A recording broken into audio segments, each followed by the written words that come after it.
আমরা সকলে শক্তি অনুভব করতে চাই। এবার যদি আপনাকে জিজ্ঞেস করা হয় যে সবথেকে বেশি শক্তির অনুভব কোথা থেকে করা সম্ভব, তখন কেউ কেউ বলবেন পুষ্টিকর আহার গ্রহণ করলে, ব্যায়াম করলে, কেউ বলবেন ধন লাভ করলে, বন্ধুদের থেকে, পরিবারের থেকে, আদি ইত্যাদি। এইভাবে আপনি শক্তির অনুভব অবশ্যই করতে পারেন, কিন্তু সবথেকে বেশি শক্তির অনুভব যদি আপনি করতে চান তাহলে তা পাবেন শুধু একতার দ্বারা, সংগঠনের দ্বারা। যদি আপনাকে উদাহরণ দিই, নিজের এই হাতটাকে দেখুন, 5টা আঙুল রয়েছে। কোনো একটা বস্তুকে নিজের একটা আঙুল দ্বারা তুলে ধরার চেষ্টা করে দেখুন, বড়ই কষ্ট হবে। তখন আপনি বুঝতে পারবেন যখন এই 5টি আঙুল একত্রিত হয় তখন কোনো কাজ কতটা সহজ হতে পারে। এটাই হলো শক্তি, একতার। সবথেকে ভালো উদাহরণ যদি আপনাকে দিই তাহলে বাঁশি। এই বাঁশি থেকে অত্যন্ত মধুর সুর নির্গত হয় যা সবার মন প্রসন্ন করে দেয়। এই কথা সত্যি, কিন্তু এই বাঁশি আমি একটা বা দুটো আঙুল দিয়ে বাজাতে পারবো না। আমাকে প্রত্যেকটা আঙুল ব্যবহার করতেই হবে, তবেই এর থেকে মধুর সুর নির্গত হবে যা সকলকে প্রসন্ন করবে, ঠিক কিনা? ঠিক এইভাবেই যদি আপনি চান যে আপনার জীবনরূপী বাঁশি থেকেও মধুর সুর নির্গত হোক বা সবার মনকে প্রসন্ন করে তুলুক, তাহলে আপনাকেও জীবনে একতা নিয়ে আসতেই হবে। আপনি একাও কর্ম করতে পারেন, পথ চলতেও পারেন, সামনেও এগোতে পারেন, সাফল্যও লাভ করতে পারেন। কিন্তু যখন সকলে একসাথে এগোবেন, সেই পথে চলবেন, সেই কর্মই করবেন, তখন লক্ষ্যে অবশ্যই পৌঁছবেন, সাফল্য অবশ্যই লাভ করবেন। কিন্তু সেই সাফল্য এবং তার আনন্দর সংমিশ্রণটাই একটু অন্যরকম হবে। তাই জীবনে ঐক্যবদ্ধ হন, একসাথে মিলে এগোতে থাকুন, আর আমার সাথে ভালোবেসে বলুন রাধা রাধা। মানুষের জীবনে 2 ধরনের আবেগ থাকে যা চিরকাল তার সাথে বসবাস করে। প্রথম, স্বপ্ন। দ্বিতীয়, অজুহাত। মানুষ হাজার হাজার স্বপ্ন দেখতে পারে। আমাকে এই কাজ করতে হবে, আমাকে ওখানে ঘুরতে যেতে হবে, আমার জীবনে এই অসম্ভব কাজ বাস্তবায়িত করে দেখাতে হবে, আদি ইত্যাদি। এবার ঠিক যেমন স্বপ্ন দেখেন সেইভাবে অজুহাতও খুঁজে নিয়ে আসেন। আমি এই স্বপ্ন পূরণ করতে পারলাম না, কারণ আমাকে কেউ সাহায্যই করল না, কারণ আমি দুর্বল হয়ে পড়েছিলাম, কারণ আমার কাছে সময়ই ছিল না, আদি ইত্যাদি। এবার সাফল্য এবং অসফলতার মাঝখানে এই ধরনের সংঘর্ষ হতে থাকে। সাফল্য তখন লাভ করা সম্ভব যখন আপনার স্বপ্ন আপনার অজুহাতের থেকে অনেক বড় হয়, আর অসফলতা তখন পাবেন যখন আপনার অজুহাত আপনার স্বপ্নের থেকে অনেক বড় হয়। আপনি যদি সাফল্য লাভ করতে চান তাহলে চেষ্টা করতে থাকুন, পরিশ্রম করুন। যদি অসফল হন তাহলে ভয়ভীত হওয়ার কোনো প্রয়োজন নেই। নিজের ভুল বুঝুন, তাকে শুধরে নিন, আবার চেষ্টা করুন। কিন্তু যদি নিজের জীবনে অজুহাত নিয়ে আসেন তখন স্বপ্ন কখনো পূরণ হবে না। আসুন আমার সাথে ভালোবেসে বলুন রাধা রাধা। আমার জীবনে পরিচয় হয়েছে অনেক ব্যক্তির সাথে, ভিন্ন ভিন্ন ধরনের মানুষ। এনাদের সাথে আলাপ হয়ে খুব ভালো লেগেছে, অনেক শিক্ষাও লাভ করেছি। আমি তাদের সাথেও আলাপ করেছি যারা অনেক উচ্চ স্তরে পৌঁছে গেছেন, আবার তাদের সাথেও যারা নিজেদের জীবনে বিশেষ কিছু করতে পারেননি। তাদের সাথেও পরিচয় হয়েছে যারা সফল, আবার তাদের সাথেও যারা অসফল। এবার এই সবই একই রকম মনে হয়। এদের মধ্যে পার্থক্য শুধুই মানসিকতার। যখনই কোনো অসফল ব্যক্তির সাথে পরিচয় হয়েছে তখনই দেখেছি তাদের কাছে সবসময় একটা অজুহাত রয়েছে যে কেন তারা সফল হতে পারেননি। কখনো তারা দোষ দিয়ে থাকেন তাদের ভাগ্যকে, তাদের পরিস্থিতিকে, দোষারোপ করতে থাকেন তাদের মাতা পিতাকে, আত্মীয়দের, বন্ধু বান্ধবদের। কোনো না কোনো অজুহাত সবসময় এদের কাছে থাকে যে কেন তারা সফল হতে পারেননি। সেখানেই যখন সফল ব্যক্তির সাথে পরিচয় হয় তাদের কাছে সবসময় একটা কারণ থাকে যে কিভাবে এই সমস্যাগুলির ঊর্ধ্বে উঠে সাফল্য লাভ করা যায়। এর উপর মনোযোগ কেন্দ্রীভূত করুন, জীবনে এগোতে থাকুন, আর আমার সাথে ভালোবেসে বলুন রাধা রাধা। অ দিয়ে অন্ত, আ দিয়ে আরম্ভ, এই দুইয়েরই রাশি সমান। যদি আপনি মন দিয়ে দেখেন তবে দেখবেন এদের সম্পর্ক খুবই নিবিড়। কিভাবে? যখন কোনো কিছু শুরু হয় এটা নিশ্চিত হয়ে যায় যে তা সমাপ্তও হবে। আরম্ভই যদি না হয় তা সমাপ্তও হবে না। যা আরম্ভ হয়েছে তার সমাপ্তি হলো অবশ্যম্ভাবী। এটাই হলো প্রকৃতির নিয়ম, একে এড়ানো যায় না। এবার এই কথা আমরা সকলে জানি। এবার মানুষ কি ভাবে যে সমাপ্তির পরে কি হতে পারে, এর উত্তর তাদের কাছে নেই। তাদের উচিত অন্য কোনো বিষয় ভাবা যা বেশি গুরুত্বপূর্ণ। এবার মানুষ এটা জানে না যে মৃত্যুর পরে কি হতে পারে, কিন্তু এই কথা অবশ্যই জানে যে জন্ম থেকে মৃত্যু পর্যন্ত এই সময়, যাকে আমরা জীবন বলে থাকি, এই সময় আমরা কর্ম করতে পারি। এই কথা তো আমরা জানি। তাহলে এমন কি কর্ম করা যেতে পারে যা আমাদের সমাপ্তির পরও আমাদের প্রাসঙ্গিক করে রাখতে পারে, এই বিষয়ে ভাবা উচিত। যে জন্মগ্রহণ করেছে তার মৃত্যু হবেই, এটা সাধারণ বিষয়। কিন্তু ইতিহাস আজও সেই সকল মানুষজনকে স্মরণ করেন যাদের এই সংসার তাদের মৃত্যু নয়, বরং তাদের জীবনকালে যে কর্ম তারা করেছেন তার দ্বারা মনে রাখেন। সেই কর্মের কারণে এই সংসারে তাদের নাম, তাদের কর্ম, তাদের ব্যক্তিত্ব, তাদের কীর্তি অমর হয়ে থাকে এবং থাকবে। আপনার কাছে এতটা সময় নেই যতটা আপনার মনে হচ্ছে আপনার কাছে আছে। সেই জন্য যত শীঘ্র সম্ভব শ্রেষ্ঠ কর্ম করুন, যতটা পারবেন ততটা অধিক সুকর্ম করুন। এই সংসারে নিজেকে অমর করে তুলুন আপনার মৃত্যুর পরেও। আর আমার সাথে ভালোবেসে বলুন, রাধা রাধা। দীপাবলি আমাদের সবথেকে বড় উৎসব। শ্রীরাম রাবণকে পরাস্ত করে 14 বছরের বনবাস কাটিয়ে আবার অযোধ্যায় ফিরে এলেন অমাবস্যার রাত্রে। অযোধ্যায় সবাই খুব প্রসন্ন ছিলেন, খুবই উৎসাহিত ছিলেন। অযোধ্যায় সহস্র প্রদীপ প্রজ্বলিত করা হয়েছিল এই উৎসবে। একে আমরা দীপাবলি বলে থাকি। এবার এই বিষয়ে আমরা সকলে জানি। আপনি কি এটা জানেন যে শ্রীরাম বাস্তবে অমাবস্যার এক রাত আগেই অযোধ্যায় পৌঁছে গেছিলেন? সবার সামনে অমাবস্যার রাতে এসেছিলেন। এর কারণ কি? শ্রীরাম প্রমাণ করতে চেয়েছিলেন যে যে কোনো সময়, দিন হোক বা রাত, শুভ বা অশুভ হয় না। শুভ অশুভ কিছু থাকলে তা হলো মানুষের চিন্তা, তার ভাবনা, তার নির্বাচন আর তার কর্ম। নিজেই দেখে নিন। শ্রীরাম শুভ কাজ করে ফিরেছিলেন এবং অমাবস্যার মতো গভীর এক রাত্রিকেও দীপাবলিতে পরিবর্তিত করেছিলেন।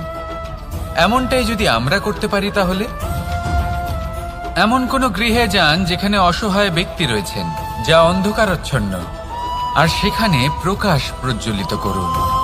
প্রকাশ সহায়তার, প্রেরণার, আশার। যদি এমন কিছু আমরা করতে পারি তাহলে তাকে প্রকৃত অর্থে দীপাবলি বলা যেতে পারে। তাহলে নিজের পরিবারের সাথে দীপাবলি পালন করুন। আপনাদের শুভেচ্ছা জানাই। আসুন আর আমার সাথে ভালোবেসে বলুন, রাধা রাধা। কোনো এক সময়ের কথা, একজন জেলের একটা ছোট্ট পুত্র ছিল। সে ভাবল যে আমি আমার বাবার মতোই মাছ ধরব। তখন সে একটা লাঠি নিল, তাতে দড়ি বাঁধল, আর সেই দড়ির মুখে যে কাঁটা বিঁধে থাকে তাতে চারা ঝুলিয়ে জলে ফেলল আর বসে থাকল। কিছু সময় পরে জলে একটি তরঙ্গ দেখা গেল। ও বুঝতে পারল খুব বড় একটা মাছ ফাঁদে পড়েছে। ও বল প্রয়োগ করলো, সেটা টানার চেষ্টা করলো। মাছও বল প্রয়োগ করলো, আর শেষে যেটা হলো সেই দড়ি ছিঁড়ে গেল আর মাছ বেঁচে পালিয়ে গেল। দেখুন, ও অনেক চেষ্টা করলো কিন্তু অসফল হলো। কখনো অধিক বল প্রয়োগ করলো, আবার কখনো কম বল, কিন্তু কিছুতেই সফল হলো না। ও পঞ্চমবার প্রচেষ্টা করলো। না বেশি বল প্রয়োগ করলো না কম, ততটাই বল প্রয়োগ করলো যতটা পর্যাপ্ত। ঠিক ততটাই বল, যতটা বল সেই মাছ প্রয়োগ করলো। আর শেষ পর্যন্ত জীবনে প্রথমবার ও মাছ ধরতে সফল হলো। এবার এই কথার সারমর্ম কি? ভারসাম্য। এটাই হলো জীবনের সবথেকে বড় নিয়ম। আমাদের সবার জীবনে সমস্যা রয়েছে, কখনো মন দিয়ে ভেবে দেখবেন।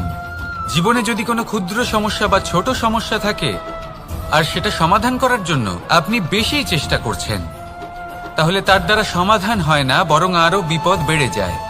যখন কোনো বড় সমস্যা থাকে আর আপনি কম চেষ্টা করতে থাকেন, তখন সমাধান হয় না, তা চলতেই থাকে। শুধু এটাই হলো ব্যাপার। জীবনের সমস্ত সমস্যার একটা ভারসাম্য বজায় রাখা, যদি এটা আপনি শিখে ফেলতে পারেন, জীবনটা আপনার হাতের মুঠোয় থাকবে। আসুন আমার সাথে ভালোবেসে বলুন, রাধা রাধা। আপনি কখনো কোনো বাজকে নিজের বাসা বানাতে দেখেছেন? এই বাজ যখনই কোনো বাসা বানায় তখন উঁচু গাছের ডালে বা কোনো পর্বতের শিখরে বাসা বানায়, অনেক উচ্চতায়। আর সেখানে তার সন্তানও জন্মগ্রহণ করে। যখন এই সন্তানেরা জন্মায় তখন এই বাজ খুবই ভালোবেসে এবং খুব সাবধানে এদের পালন পোষণ করে।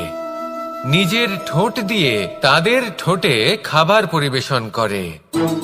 কিন্তু যেই সেই সন্তানেরা হৃষ্টপুষ্ট হয়ে যায় এবং সেই কথা বাজ নিজে বুঝতে পেরে যায়, সেই বাজ নিজেই সেই বাসা ছিন্ন ভিন্ন করে দেয়।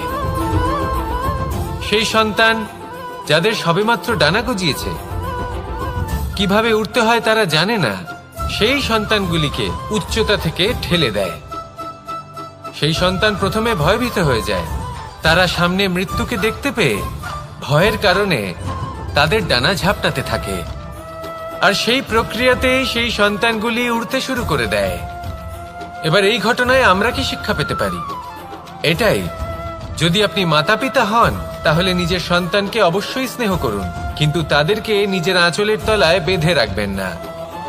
যদি আপনি চান আপনার সন্তান জীবনে উন্নতি করুক, তাহলে নিজের মুঠো থেকে তাদের স্বতন্ত্র করে দিন। এই সংসারে সংঘর্ষ করতে দিন। সেই সন্তান নিজেই বুঝতে পারবে যে জন্মের সময় পাওয়া ডানা কি করে ব্যবহার করতে হয়। আর আপনার চোখের সামনে আপনার সন্তান এই আকাশে উড়তে থাকবে। তাহলে আসুন আমার সাথে ভালোবেসে বলুন, রাধা রাধা। কখনো কোনো চাতককে দেখেছেন? একটা চাতক বর্ষার জন্য অপেক্ষা করে। সেই বর্ষার জলে নিজের তৃষ্ণা নিবারণ করে, নয়তো সারা বছর তৃষ্ণার্ত থেকে যায়। ও আকাশের দিকে তাকিয়ে থাকে আর অপেক্ষা করে যে কবে বর্ষা হবে আর কবে আমি আমার তৃষ্ণা নিবারণ করব। সেখানে অন্যদিকে একটি কাক বা একটা পায়রা, এরা কি করে? যেখানে জল পায় পান করে নেয়, যেখানে খাবার পায় খেয়ে নেয়, আত্মীয় স্বজন বন্ধু বান্ধব যাকেই পায় তার সাথে সময় কাটায়, খাবার খায় আর চলে যায়। এবার এদের মধ্যে মিল কোথায় আর পার্থক্য কোথায়?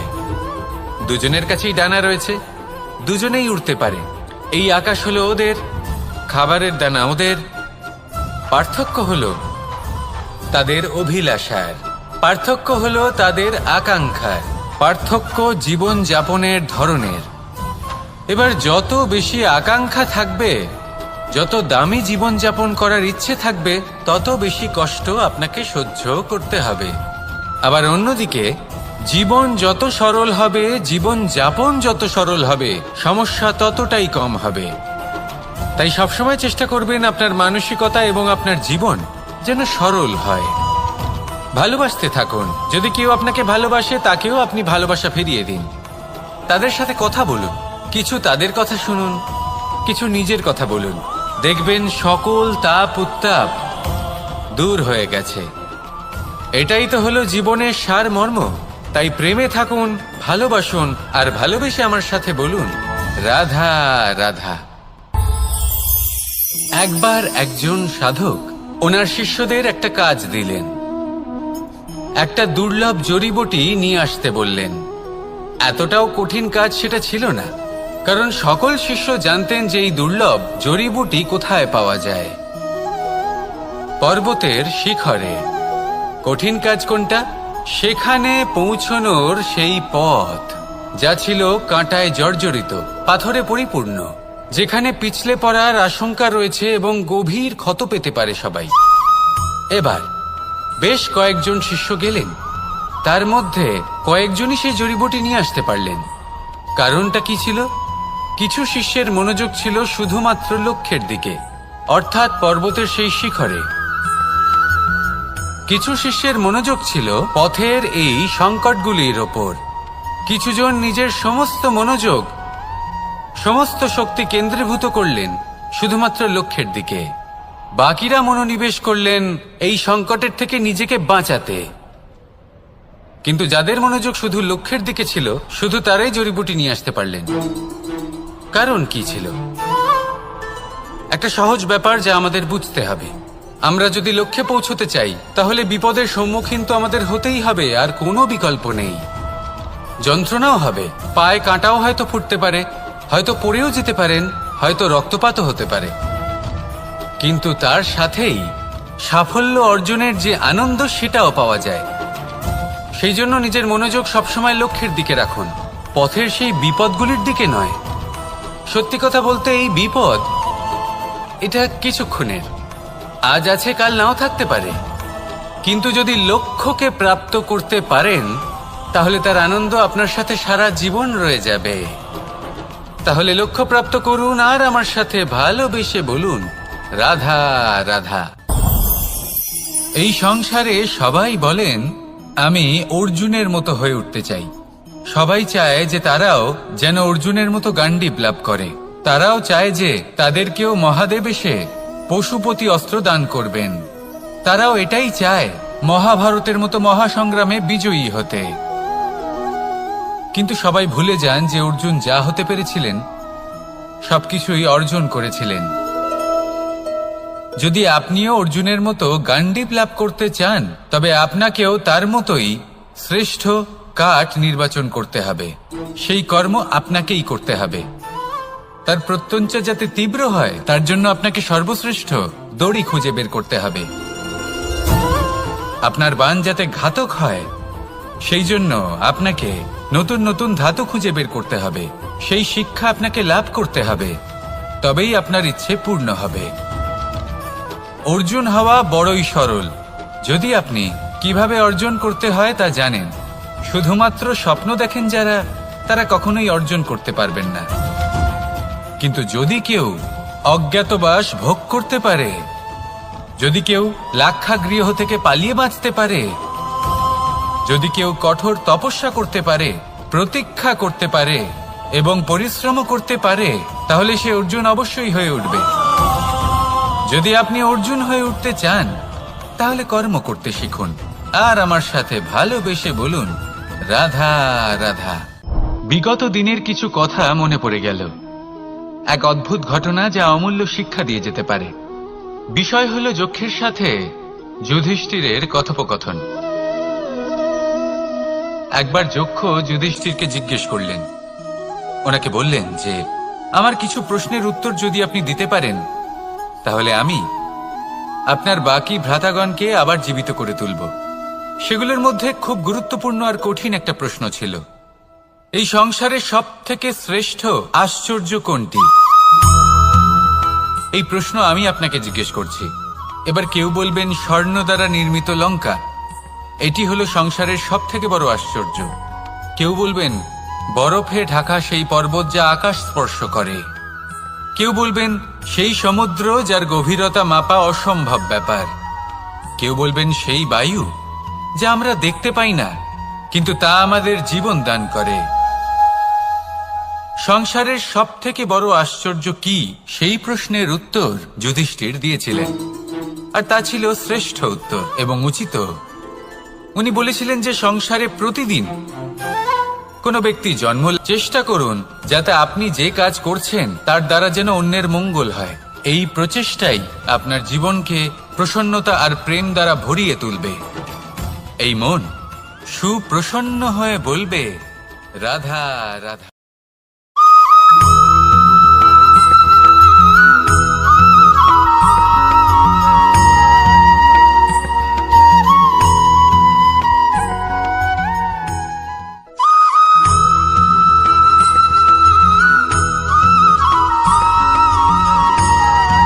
অন্ধকারাচ্ছন্ন রাত্রি যদি এসে থাকে, তাহলে আলোকিত প্রকাশ নিয়ে সূর্যও অবশ্যই আসে। রোগ যদি এসে থাকে তাহলে তার ওষুধও অবশ্যই আসে। সমস্যা যদি আসে তাহলে সেই সমস্যার সমাধানও নিজে থেকেই আমাদের কাছে চলেই আসে।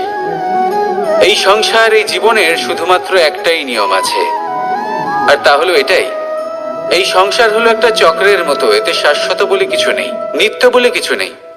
আর যা কিছুই রয়েছে সব বদলাতে চলেছে। যদি আপনার জীবনে দুঃখ থাকে, সমস্যা থাকে, যদি আপনি বিপদ দ্বারা আচ্ছন্ন, তাহলে মনে রাখবেন সবকিছু বদলে যেতে চলেছে। দুঃখের সময় কাঁদবেন না, মনকে আরো দুঃখী করে তুলবেন না, কারণ এখানে যা কিছুই এসেছে তা যাওয়ার জন্যই এসেছে। তাহলে এত চিন্তা কিসের? আনন্দ সহকারে জীবন যাপন করুন, আর আমার সাথে ভালোবেসে বলুন রাধা রাধা। যদি কোনো সিংহ বানরের মতো গাছে চড়তে চেষ্টা করে তাহলে কি হবে? একটা মাছ যদি মাটিতে হাঁটতে চেষ্টা করে তাহলে কি হবে? তারা বিফলই হবে। কিন্তু এরকম কেন হয়? তার কারণ হলো প্রকৃতির রচনা কিছুটা এরকম। এখানে প্রত্যেকটি ব্যক্তিকে, প্রত্যেকটি প্রাণীকে আলাদা আলাদা গুণের অধিকারী করা হয়েছে এবং সকলকে একটা সীমাও প্রদান করা হয়েছে। এবার এই যে বৃক্ষ, পশু, পাখি, এদের মধ্যে সেই ক্ষমতাই নেই যে এরা নিজেদের যাচাই করতে পারবে, নিজেদের সীমাগুলো বুঝতে পারবে, নিজেদের সদ্গুণগুলো চিনতে পারবে। এরা সেটা করতে পারবে না। কিন্তু মানুষ তো আলাদা। মানুষের কাছে সেই বিশেষ শক্তি আছে যে তারা পূর্ণরূপে নিজেদের যাচাই করতে পারবে, নিজেকে পূর্ণরূপে বুঝতে পারবে, নিজের দোষ, নিজের অপগুণ, নিজের সদ্গুণ, নিজেদের সীমাগুলো তারা বুঝতে পারবে। আর এটা অত্যন্ত গুরুত্বপূর্ণ। কথায় আছে যে যদি সাফল্য লাভ করতে হয় তাহলে নিজেকে যাচাই করে নিতে হবে।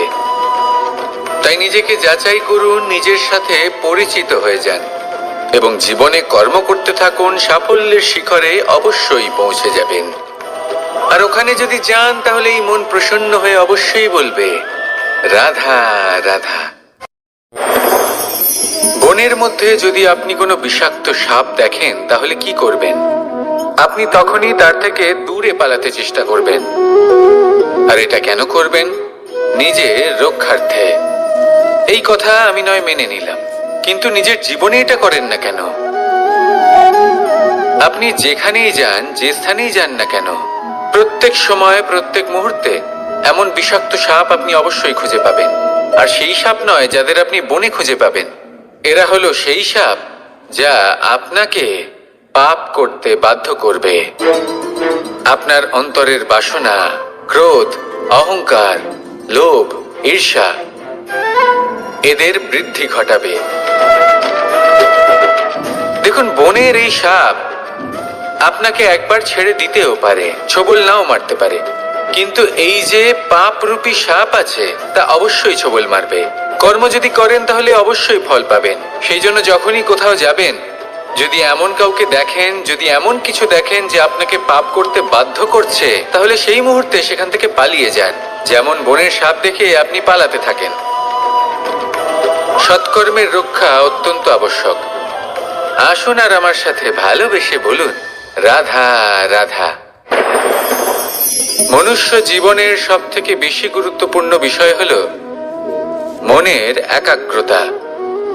এই সংসারের যে কটি মহান কার্য সম্পাদন হয়েছে তা হল মনের এই একাগ্রতার একমাত্র ফল। আপনি অবশ্যই দেখে থাকবেন, অনেক ছোট বড় নদী যা বয়ে চলে তাদের সামনে একটা বাঁধ নির্মাণ করা হয় সেই সব নদীর জল সঞ্চয় করতে। বাঁধ হয়ে গেলে প্রয়োজন মতো বা মনের ইচ্ছে মতো তাকে ব্যবহার করা সম্ভব। এবার এটাই আমাদের মনের সাথেও সম্ভব।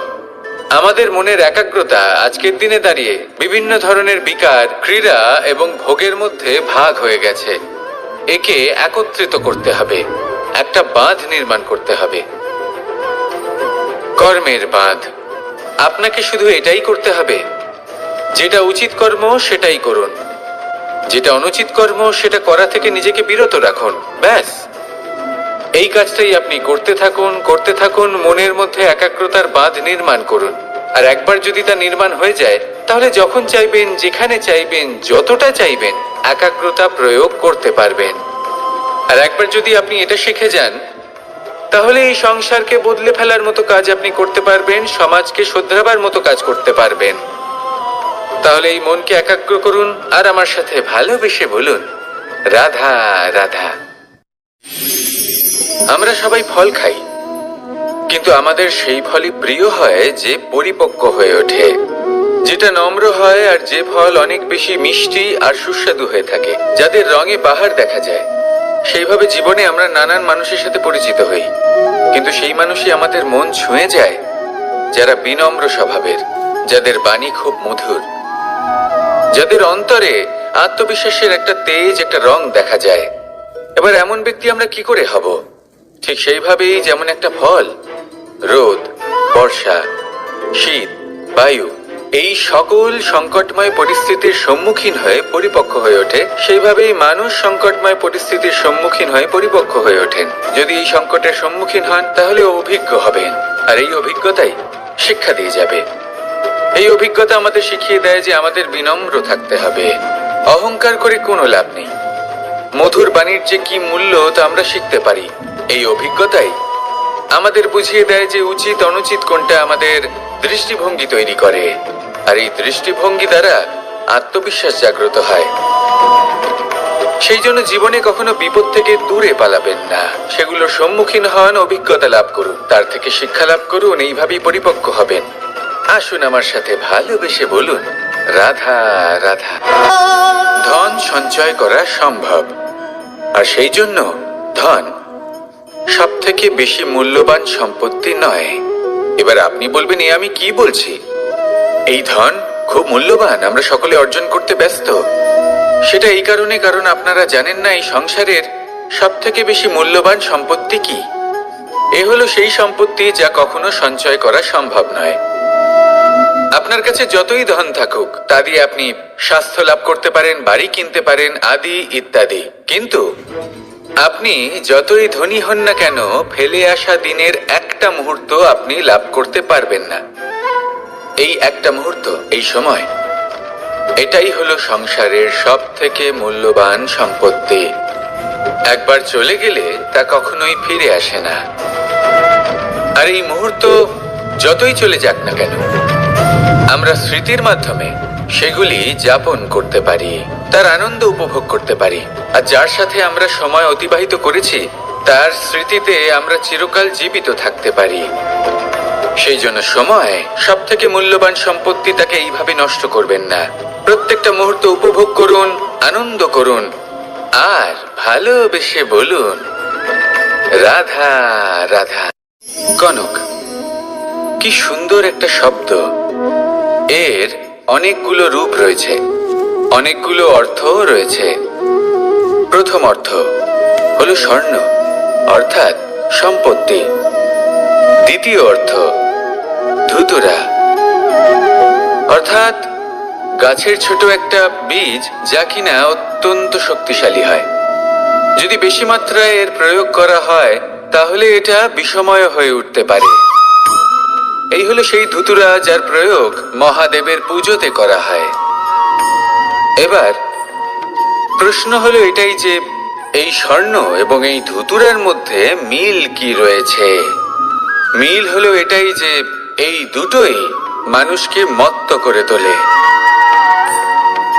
ধুতুরা মানুষকে তখন মত্ত করে যখন তাকে সেবন করা হয়, কিন্তু স্বর্ণ, ধন, সম্পত্তি, মানুষ সেটা যতটাই অর্জন করে নেয় সেটাই যথেষ্ট। এই স্বর্ণ মানুষের ভাবনা চিন্তা করার ক্ষমতাকে বশ করে ফেলে। মানুষ সম্পত্তির লোভে মত্ত হয়ে ওঠে, কারণ যে যত চমৎকারী, যতটা অমূল্য হয় তাকে সামলানো কিন্তু ততটাই কঠিন, তাই না? তাই মনে রাখবেন, ধন, স্বর্ণ, সম্পত্তি এগুলো ধুতুরার থেকেও অনেক বেশি বিষাক্ত হতে পারে। তাই এর ওপর আত্মসংযমের একটা কবচ পরিয়ে রাখবেন এবং বিবেকের শক্তির সাথে এগুলো প্রয়োগ করুন, তবেই কল্যাণ হবে। আসুন আমার সাথে ভালোবেসে বলুন, রাধা রাধা। মানুষের জীবনে তিনটি গুণ অত্যন্ত প্রয়োজনীয়: শ্রদ্ধা, বিনম্রতা, যোগ্যতা।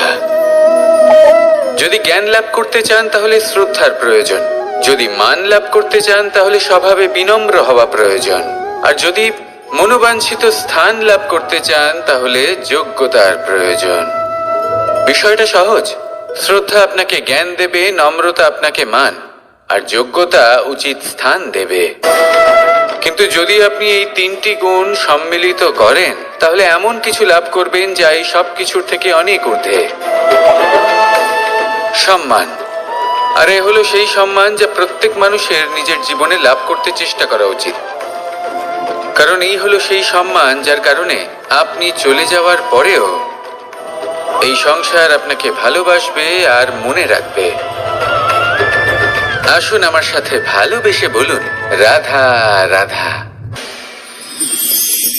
জীবনে গতি অত্যন্ত গুরুত্বপূর্ণ, মতিও হলো গুরুত্বপূর্ণ, এবং তার থেকেও বেশি গুরুত্বপূর্ণ হলো সঙ্গতি। একটা জলের ফোঁটা, তার মধ্যে গতি থাকে।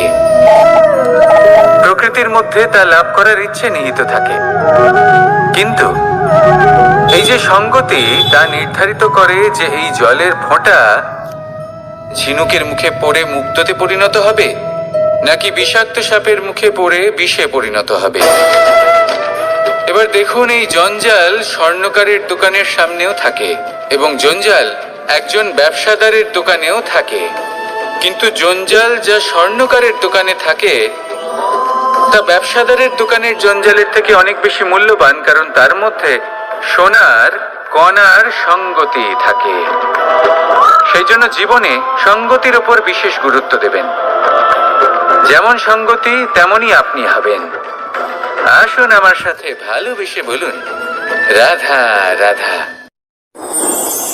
প্রত্যেক প্রাণী ভালোভাবে জীবন যাপন করতে চান, এটা তাদের স্বভাবে আছে এবং ভাবাটা অনুচিত নয়। কিন্তু একটা ভালো জীবনের গুরুত্বপূর্ণ অংশ কোনটা? বসবাসের স্থান। সেই স্থান যেখানে আমরা জীবন অতিবাহিত করি। এবার মানুষ ভাবতে পারেন যে একটা ভালো বাসস্থানের অর্থ কি? সেই স্থান যেখানে সহজে জল পাওয়া যায়, যেখানে শুদ্ধ বায়ু পাওয়া যায়, যেখানে আনাজ উৎপন্ন হয়। এটা জীবনযাপনের জন্য পর্যাপ্ত বটে, কিন্তু ভালো জীবনযাপনের জন্য আরো একটা কথা আপনাকে বুঝতে হবে। সাধু, জ্ঞানী, পণ্ডিত ব্যক্তি, এই সকল মহাপুরুষ, এনাদের যে বাসস্থান তা অত্যন্ত বিশেষ হয়। এখানে এক ধরনের বিশেষ ইতিবাচক শক্তি থাকে, এমন একটা স্থান যেখানে দেবতারাও বিচরণ করেন। জীবন আমরা সবাই যাপন করি, কিন্তু জীবনের উদ্দেশ্য শুধুমাত্র জীবন যাপন করা নয়। জীবনের উদ্দেশ্য হলো মুক্তি লাভ করা। আর এই সকল সাধু, জ্ঞানী, পণ্ডিত ব্যক্তি, এই সকল মহাপুরুষ আপনাকে মুক্তির পথে নিয়ে যেতে পারেন। কারণ এরা হলেন সেই মহাপুরুষ যারা নিজেদের অন্তরের বিকার, অহংকার, ক্রোধ, বিদ্বেষ এই সকল দোষগুলিকে ত্যাগ করেছেন, এদের উপর বিজয় লাভ করেছেন। এমনই একজন ব্যক্তি আপনাকে মুক্তির পথে নিয়ে যেতে পারে। প্রয়োজন হলো শুধুই এনাদের চিনতে পারা, এদের কথা বুঝতে পারা এবং এদের দেখানো পথে চলা। যদি আপনি এটা করতে পারেন তাহলে এই মন প্রফুল্ল হয়ে বলবে, রাধা রাধা। আমি এখানে একা এই বনে বসে আছি, বাঁশি বাজাচ্ছি। কার জন্য? কে আছেন এখানে? কেউ নেই। আমার প্রজা, আমার রাজ্য, আমার পরিবার আমার থেকে অনেক দূরে আছেন। আমি এখানে একা এই বনে বসে এই আকাশের এই রঙের, গাছের এই সব ফলের, মাটির সুবাসের আনন্দ উপভোগ করছি। কেন? আমি হলাম দ্বারকাধীশ। এমন কি রাজকীয় বা ভৌতিক সুখ রয়েছে যা আমি ওখানে পেতে পারি না? সবকিছুই পেতে পারি, তাও এখানে বনে একা বসে আছি। কোন সুখ খুঁজে চলেছি? একা থাকার সুখ। আমরা প্রত্যেকদিন অনেক মানুষের সাথে, চিন্তাধারার সাথে, কর্মের সাথে, পরিস্থিতির সাথে সুখ দুঃখের দ্বারা বেষ্টিত থাকি। জীবনের এই চক্রে আমরা জড়িয়ে পড়তে থাকি। যতই আমরা এই সমস্যার সমাধান করি, আমরা ততই এতে জড়িয়ে পড়ি। আমরা এতটাই জড়িয়ে পড়ি যে যখন আমরা আয়নায় নিজেদের দেখি, তখন আমরা নিজেদের চিনতেই পারি না। এমন মনে হয় যেন আমরা নিজেদের হারিয়ে ফেলেছি। সেই জন্য প্রত্যেক দিন আপনি কিছু সময় নিজের সাথে কাটান একান্তে। এটা অত্যন্ত আবশ্যক। নিজের অস্তিত্বের গভীরে গিয়ে দেখতে শিখুন, নিজেকে বুঝুন। অদ্ভুত শান্তির অনুভূতি হবে, যেমন এই বায়ু, এই বৃক্ষ, এই পুষ্প, এই নিসর্গ, এদের মতো আপনিও কখনো একলা হতে শিখুন। কখনো নিসর্গের একটা অংশ হয়ে দেখুন। এই মন প্রসন্ন হয়ে বলবে, রাধা রাধা। ওমা, এ কি? আমি কখন থেকে এখানে অপেক্ষা করছি, হাত পেতে দাঁড়িয়ে রয়েছি যাতে একটা ফল আমার হাতে এসে পড়ে এবং সেটা আমি খেতে পারি। কখন থেকে অপেক্ষা করছি, কিন্তু সেটা হচ্ছেই না। এবার আপনি বলবেন যে এসব কি বলছি, এ কি অদ্ভুত কথা বলছি। যদি ফল খেতে হয় তাহলে আমাকে বৃক্ষে চড়তে হবে, ফলের কাছে পৌঁছতে হবে, তবেই তো ফল পাবো। এবারে এটা অত্যন্ত সহজ ব্যাপার, কিন্তু এই বিষয়টা আপনি নিজের জীবনের প্রসঙ্গে ভেবে দেখুন। লক্ষ্য কোথায় আছে আপনি জানেন, সেই লক্ষ্যে পৌঁছানোর পথ কি সেটাও আপনি জানেন, সেই পথে চলার ক্ষমতাও আপনার রয়েছে, কিন্তু তাও আপনি নিজের লক্ষ্য লাভ করতে পারছেন না। কেন? কারণ আপনি অপেক্ষা করছেন যে লক্ষ্য আপনার সামনে চলে আসবে, কিন্তু তা হয় না। লক্ষ্য সে যাই হোক না কেন, ধন হোক, প্রেম হোক, কোনো সম্মান হোক বা মোক্ষ হোক, যদি আপনি তার দিকে অগ্রসর না হন তাহলে ফল প্রাপ্তি অসম্ভব ব্যাপার, তা কোনোদিনই হবে না। সেই জন্য আপনার চোখের সামনে আপনি যদি নিজের লক্ষ্যকে দেখতে পান, তাহলে উঠুন এবং সেই দিকে অগ্রসর হতে শুরু করুন। নিজের অন্তরের সকল অশুভ গুণ দূর করুন, অলসতা ত্যাগ করুন, অজ্ঞানতা ত্যাগ করে দিন এবং চলতে থাকুন। অবশ্যই মনোবাঞ্ছিত ফল লাভ করতে পারবেন। মনে রাখবেন, চলতে থাকলে তবেই লক্ষ্য প্রাপ্তি হবে। অপেক্ষার দ্বারা শুধুমাত্র মৃত্যু লাভ হবে। আসুন আমার সাথে ভালোবেসে বলুন, রাধা রাধা। আমি দ্বারকাধীশ এবং আমার সভাতে বিভিন্ন সময় বিভিন্ন ধরনের মানুষ আসেন, নিজেদের দাবি নিয়ে, নিজেদের ইচ্ছে নিয়ে। কখনো কেউ ভোজন চান, আবার কখনো কেউ ওষুধ, কখনো কেউ বস্তু চান, কেউ আবার চান বস্ত্র। কারোর জ্ঞান চাই, কারোর ধন চাই, আবার কারোর বাসস্থান। অনেক সময় আমি এই অনুরোধ, এই ইচ্ছে পূর্ণ করি না। এবার আপনি এটা ভাবতেই পারেন যে কৃষ্ণ তো তাহলে লোভী, ওর কাছে তো সবকিছুই রয়েছে, তারপরেও সে নিজের প্রজার ইচ্ছে পূর্ণ করে না, তাদের সমস্যাগুলি বুঝতে পারে না, তাদের সুখ স্বাচ্ছন্দ্য প্রদান করে না। আসল সত্য হলো এটাই যে কোনো সবল ব্যক্তি, যে কোনো গৃহস্থ ব্যক্তি যে কাজ করতে সক্ষম, তার পরিশ্রম দ্বারাই নিজের প্রয়োজনগুলি এবং ইচ্ছেগুলি পূরণ করা উচিত। এটা অত্যন্ত প্রয়োজনীয়, আর এগুলো তিনি করতে পারেন শিল্প, ব্যবসা, আচরণ অথবা জ্ঞানের ভিত্তিতে। এই পথে চলতে হবে, পরিশ্রম করতে হবে, তবেই সে কিছু অর্জন করতে পারবে। এবার এমন কোনো ব্যক্তি যার এই সব কিছুতে কোনো রুচি নেই, যে কিছুই করতে চায় না, সে কিছুই অর্জন করতে পারবে না। এবার এরকম কোনো ব্যক্তিকে যদি আমি কোনো বস্তু প্রদান করি, তাহলে কি হবে? সে পরাধীন হয়ে যাবে, আর সেটা উচিত হবে না। তাহলে কি করা উচিত? তাকে পথ দেখানো, তাকে বোঝাতে হবে যে কোন পথে চলে তুমি নিজের লক্ষ্য প্রাপ্ত করতে পারবে। শিল্প, জ্ঞান, আচরণ এবং ব্যবসা, এই পথে কিভাবে চলে সেটা শেখাতে হবে, আর আমি সেটাই করি। তার ফলে কি হয়?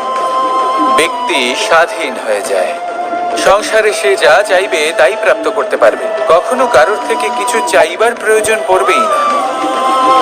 এই কথাটা সবসময় মনে রাখবেন।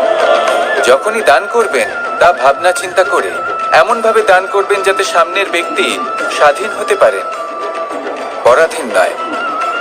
আসুন আমার সাথে ভালোবেসে বলুন রাধা রাধা করতে শিখুন। পাণ্ডবরা বন থেকে এসেছিলেন। ওনাদের কাছে না কোনো ধন ছিল, না কোনো সম্পদ, না বিদ্যা।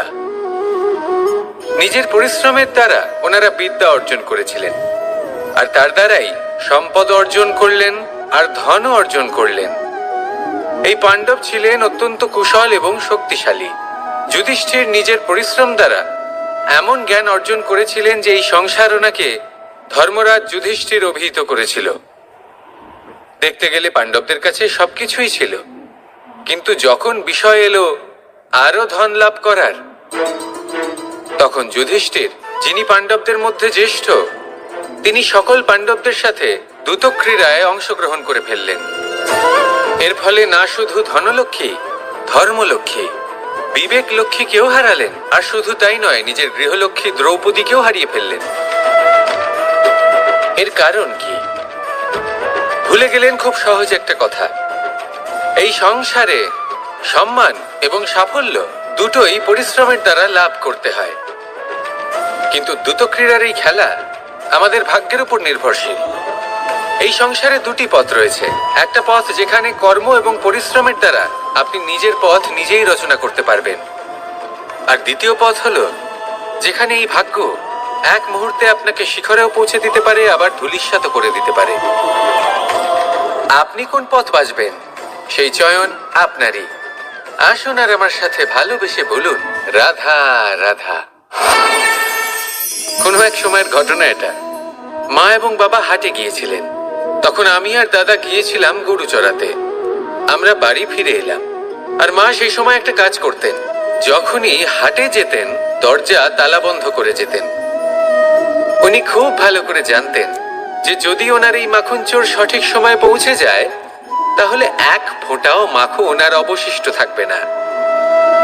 এবার ঘটনা কিছুটা এরকম হলো যে মা আর বাবা মাঝে মাঝে হাটে যেতেন, তাই মাঝে মাঝেই দরজা তালা বন্ধ করতে হতো। যখন মা আর বাবা ফিরে এলেন, তখন বাবা ভুলে গিয়েছিলেন যে এই চাবির গোছা থেকে ঠিক কোন চাবিটা দরজার তালা খোলার জন্য উপযোগী। উনি চেষ্টা করতে শুরু করে দিলেন। একটার পর একটা চাবি দিয়ে উনি চেষ্টা করতে থাকলেন, কিন্তু সেই দরজার তালা তো খুলতেই চাইছিল না। ওনার মাথা থেকে ঘাম পড়তে শুরু করলো। তখন মা বললেন যে তালা ভেঙে দেওয়া যাক। মা চলে গেলেন, আর বাবা বললেন না না দাঁড়াও, আর কিছু চাবি বাকি আছে, এটা হয়তো খুলতে পারবো। মা হাতুড়ি নিয়ে চলে এলেন সেই তালা ভাঙার জন্য, আর তখনই বাবা শেষ চাবিটা প্রয়োগ করলেন আর দরজার তালা খুলে গেল। যদি উনি চেষ্টা না করতেন তাহলে এই তালাটাও ভেঙে যেত আর চাবিটাও নষ্ট হয়ে যেত, ঠিক কিনা? এবার এই ঘটনাটা আমি দেখেছিলাম, আর আমার মনে হলো যে কখনো কখনো এই চাবির গোছার মধ্যে থেকে শেষ চাবিটাও কিন্তু জীবনের দরজা খুলে দিতে পারে। সেজন্য আপনি যদি জীবনে সাফল্য লাভ করতে চেষ্টা করেন, নিজের লক্ষ্যে পৌঁছতে চান, তাহলে হার মানবেন না। হয়তো দেখবেন আপনার পরবর্তী প্রচেষ্টা বা এই অন্তিম প্রচেষ্টা আপনাকে সাফল্যের পথে নিয়ে গেল।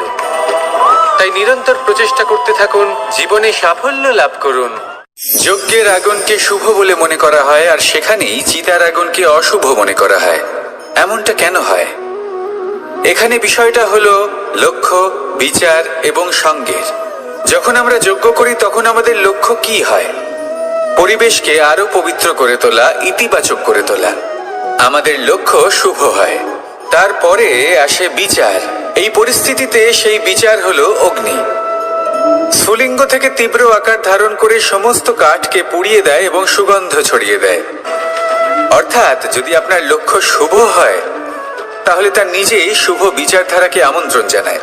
এই শুভ বিচার তখনই আসবে যখন আপনার সংকল্প শুভ হবে। অন্যদিকে হলো চিতার আগুন। এর লক্ষ্য কি? একটা দেহকে পরধামে পৌঁছে দেওয়া। সবার শেষে সবকিছু আপনার উপরে নির্ভরশীল যে আপনি কোনটা চয়ন করতে চান। আপনার লক্ষ্য যদি শুভ হয়, তাহলে আপনার বিচার এবং সঙ্গতি আর তার পরিণাম সবই শুভ হবে। আসুন আর আমার সাথে ভালোবেসে বলুন রাধা রাধা। এই সংসারের প্রত্যেক বস্তুর, প্রত্যেক পরিস্থিতির, প্রত্যেক আবেগের দুটি দিক আছে। এর মধ্যে পার্থক্য করা সম্ভব শুধুমাত্র দৃষ্টিভঙ্গির দ্বারা। যদি কোনো ব্যক্তি পর্বত শিখরে দাঁড়িয়ে থাকেন, তাহলে উনি এটাই দেখতে পাবেন যে এই জলের ধারা সমুদ্রের দিকে বয়ে চলেছে। আরেক ব্যক্তি যিনি সমুদ্রের কাছে দাঁড়িয়ে আছেন, তার এটাই মনে হবে যে এই জলের ধারা সমুদ্রের দিকে আসছে। এখানে বিষয়টা হলো দৃষ্টিভঙ্গির, আর এটাই সময়ের সাথেও হয়ে থাকে। অনেক সময় মানুষ চিন্তিত হয়ে পড়েন, ত্রস্ত হয়ে পড়েন যে তার কাছে হয়তো খুব কম সময় আছে, তাতে তিনি অনেক কিছুই করতে পারবেন না, আর একটু সময় থাকলে খুব ভালো হতো। তিনি এইভাবেও ভাবতে পারেন যে অল্প হলেও সময় বাকি তো রয়েছে, অর্থাৎ যা অবশিষ্ট আছে তাকে সংরক্ষণও করা সম্ভব, তাতে জীবন যাপনও করা সম্ভব। আর এটা নির্ভর করছে আপনার উপর। তাই দৃষ্টিভঙ্গি ইতিবাচক রাখুন। জীবনে দুই ধরনের আবেগ রয়েছে যার কোনো মূল্য নেই। আমার কথার অর্থ এটা নয় যে এদের কোনো গুরুত্ব নেই, গুরুত্ব যথেষ্টই রয়েছে, শুধু এদের জন্য আপনাকে কোনো মূল্য দিতে হয় না। প্রথম আবেগ হলো আনন্দ, প্রসন্নতা। এটা আপনি যে কোনো জায়গায় খুঁজে পেতে পারেন যদি আপনি খুঁজে পেতে চান। আপনি কোনো পুষ্পের সৌন্দর্য দেখে প্রসন্ন হতে পারেন। বায়ুর কারণে যখন একটি বৃক্ষ শিহরিত হয়, সেটা দেখে আপনি প্রসন্ন হতে পারেন। একটা ছোট্ট শিশুর কলরব শুনেও আপনি প্রসন্ন হতে পারেন। একটা ক্রন্দনরত বালককে হাসিয়ে আপনি প্রসন্ন হতে পারেন। সবকিছু আপনার উপর নির্ভরশীল। সেখানে আরেকটি আবেগ হলো দুশ্চিন্তা। মানুষ বড়ই দুশ্চিন্তা করতে থাকে। আজ আমি এই কাজ করেছি, সেই বিষয়ে চিন্তা। আজ আমি এই কাজ করতে পারিনি, সেই বিষয়ে চিন্তা। কাল আমাকে এই কাজ করতে হবে, সেই নিয়ে চিন্তা। আমি কি সেই কাজটা করতে পারবো, সেই বিষয়েও দুশ্চিন্তা। চিন্তা সর্বত্র রয়েছে, যার জন্য মূল্য দিতে হয় না। যত চান আপনি একত্রিত করতে পারেন। একটা গুরুত্বপূর্ণ কথা মনে রাখবেন, প্রসন্নতা জীবনের একটা নতুন সূত্রপাত। সেখানে দুশ্চিন্তা হলো জীবনের চিতার সমান। এবার এই দুটি আবেগ হলো মূল্যহীন, দুটোই আপনার সামনে আছে। কোনটা চয়ন করবেন আপনি, দুশ্চিন্তা নাকি প্রসন্নতা? সিদ্ধান্ত আপনারই। আসুন আর আমার সাথে ভালোবেসে বলুন, রাধা রাধা। ধন, সম্পত্তি, এগুলো আসলে কি? এগুলো শুধু সেই মূল্য যার দ্বারা আমরা কোনো কিছু অর্জন করতে পারি। এবার এই ধনের দ্বারা এই সংসারে অনেক কিছু লাভ করা সম্ভব, কিন্তু সেই সব কিছুই শুধুমাত্র ভৌতিক বস্তুই হবে, ভৌতিক সামগ্রী, ভৌতিক সুবিধা। অর্থাৎ আপনার কাছে যতই ধন থাকুক, তা আপনাকে শান্তির ঘুম এনে দিতে পারবে না, আপনাকে জীবনের বাস্তব সুখের অনুভূতি লাভ করাতে পারবে না, কারণ এগুলো ভৌতিক ধন। এই ভৌতিক বস্তুই অর্জন করাতে সক্ষম। বাস্তবিক ধন কি? যদি এই প্রশ্ন আপনার মনে আসে, তাহলে তার উত্তর আমি আপনাকে দেব একটা উদাহরণের মাধ্যমে। কখনো আপনি শুনে থাকবেন যে একজন পিতা আজীবন অনিষ্ট করেন, অনর্থ করেন, খারাপ কাজ করেন শুধু ধন অর্জনের জন্য। তিনি ভাবেন যে আমি ধন অর্জন করব আর নিজের সন্তানকে একটা উজ্জ্বল ভবিষ্যৎ প্রদান করব, একটা সুখ স্বাচ্ছন্দ্যময় জীবন দান করব। এবার সন্তান যখন জন্ম লাভ করে, তখন সে ভাগ্যের জোরে সেই ধন ভোগ করে। যেরকম সে পায়, সেরকমই তার ব্যবহার সে করে। কখনো আপনি এটাও দেখে থাকবেন যে সেই সন্তান সমস্ত ধন নষ্ট করে ফেলে, আর সেই পিতা যিনি সমস্ত ধন সঞ্চয় করেছেন, যিনি সেই ধনের প্রভু, আজ সেই ধনের প্রহরী হয়ে রয়েছেন। এবার এরকম কেন হয়? এরকম তখনই হয় যখন সেই পিতা বুঝতেই পারেন না যে তার জীবনের আসল ধন কি। সেই আসল ধন তার সন্তানকে সে দিতেই পারে না। যদি পিতা তার সন্তানকে কর্মের জ্ঞান দিতে পারেন, উচিত কোনটা অনুচিত কোনটা সেই শিক্ষা দিতে পারেন, সংস্কারের প্রকৃত শিক্ষা দিতে পারেন, তবে সেটা ধনের থেকে অনেক বেশি গুরুত্বপূর্ণ। এটাই হলো জীবনের বাস্তব ধন। আপনি সেই কথা তো অবশ্যই শুনে থাকবেন, কুসন্তান হলে ধন সঞ্চয় করে কি হবে, সুসন্তান হলে ধন সঞ্চয় করে কি হবে। সন্তান যদি কুপুত্র হয়, তাহলে সব নষ্ট করে ফেলবে, আর সন্তান যদি সুপুত্র হয়, তাহলে ধন থাকুক না থাকুক, সে নিজেই কর্মের পথে অগ্রসর হয়ে ধন অর্জন করবে আর নিজের জন্য এক উজ্জ্বল ভবিষ্যৎ গড়ে তুলবে। তাই সন্তানকে সম্পদ দেওয়ার আগে কর্মের জ্ঞান দান করুন, সুশিক্ষা দিন, কারণ এটাই হলো জীবনের প্রকৃত ধন। আসুন আর আমার সাথে ভালোবেসে বলুন, রাধা রাধা। একবার একটা শেয়াল বনে বিচরণ করছিল। ও একটা ছোট্ট শাবক দেখতে পেল। ও ভাবলো, আজ একেই আমি খাবার হিসেবে গ্রহণ করব। আশেপাশে দেখলো কেউ দেখছে না তো, কেউ ছিল না, আর সেই শাবকের উপর আক্রমণ করলো, যা হলো একটা ঘোর অপরাধ। বনের নিয়ম অনুসারে আপনি কখনোই শাবকের উপর আক্রমণ করতে পারেন না। তারপর এই খবরটা যখন রাজা সিংহ জানতে পারলেন, সভার আয়োজন করলেন। কিন্তু সেখানে শেয়াল বলল, আমি তো এরকম কিছু করিনি। কিন্তু যদি আপনি এরকম বলেন, কোনো প্রমাণ দিন, এর কোনো সাক্ষী আছে? তখন রাজা সিংহ পেঁচাকে ডেকে পাঠালেন, যে সেই মুহূর্তে বৃক্ষের শাখার উপর বসেছিল। সে সব কিছু দেখেছিল। পেঁচা সব সত্যি কথা বলল, আর শেয়ালকে মৃত্যুদণ্ড দেয়া হলো। এবার এই কাহিনী আমি আপনাকে কেন শোনালাম? কারণ মানুষও কখনো কখনো এরকম কর্ম করেন যা শিয়াল করেছে। এটা ভাবেন কেউ দেখছে না, যখন আমি অনুচিত কর্ম করতেই পারি। কিন্তু না, আপনি যাই করুন না কেন, কেউ না কেউ অবশ্যই তা দেখছে। কোনো ব্যক্তি না হলেও কোনো প্রাণী, না হলে কোনো যক্ষ বা দেব বা প্রেত। যদি এনারা কেউ না দেখেন, তাহলে ধরিত্রী মাতা দেখেন, যেখানে দাঁড়িয়ে আপনি সেই কর্ম করছেন, তাই না? তাই একটা কথা সবসময় মনে রাখবেন, কে দেখছেন কে দেখছেন না সেই বিষয়ে ভাবা ছেড়ে দিন। এটা খুব সহজ কথা। আপনি যদি উচিত কর্ম করেন, উচিত ফল পাবেন। যদি অনুচিত কর্ম করেন, তাহলে আপনি অনুচিত ফল অবশ্যই পাবেন। সেই জন্য উচিত পথে চলতে থাকুন, উচিত কর্ম করতে থাকুন, আর আমার সাথে ভালোবেসে বলুন, রাধা রাধা। আমরা সবাই জীবনে নিজের জন্য সবচেয়ে ভালোটাই চাই, সবচেয়ে ভালো সুবিধে পেতে চাই, সবচেয়ে বেশি সম্মান পেতে চাই। কিন্তু সবার পক্ষে এই সব পাওয়া কি সম্ভব? হ্যাঁ, নিশ্চয়ই। শুধু একমাত্র বাধা সময়। আমাদের জীবনের কোনো স্থায়িত্ব নেই। তাই যদি সময়ের সদ্ব্যবহার করেন, তাহলে একটু সুবিধে হতে পারে। এবারে দেখুন, যাদের সবসময় স্বপ্ন দেখতে ভালো লাগে, তার জন্য রাত্রি কম পড়ে যায়। আর যারা স্বপ্ন পূরণ করতে চান, তাদের জন্য দিন কম পড়ে যায়। যারা সম্মান পেতে চান, তাদের জন্য সব সময় পরোপকার কম পড়ে যায়। আর যারা জ্ঞান অর্জন করতে চান, তাদের জন্য মনোসংযোগ। জীবনে যদি নিজের লক্ষ্যে পৌঁছতে চান, তবে সময়ের বিভাজন আপনাকে ঠিক করতেই হবে। মনে রাখবেন, রাধা রাধা। লোকে বলে জীবনে মেলামেশা করা অত্যন্ত আবশ্যক। এতে সম্পর্কের আধারও হয়, আবার ব্যবসাও চলে।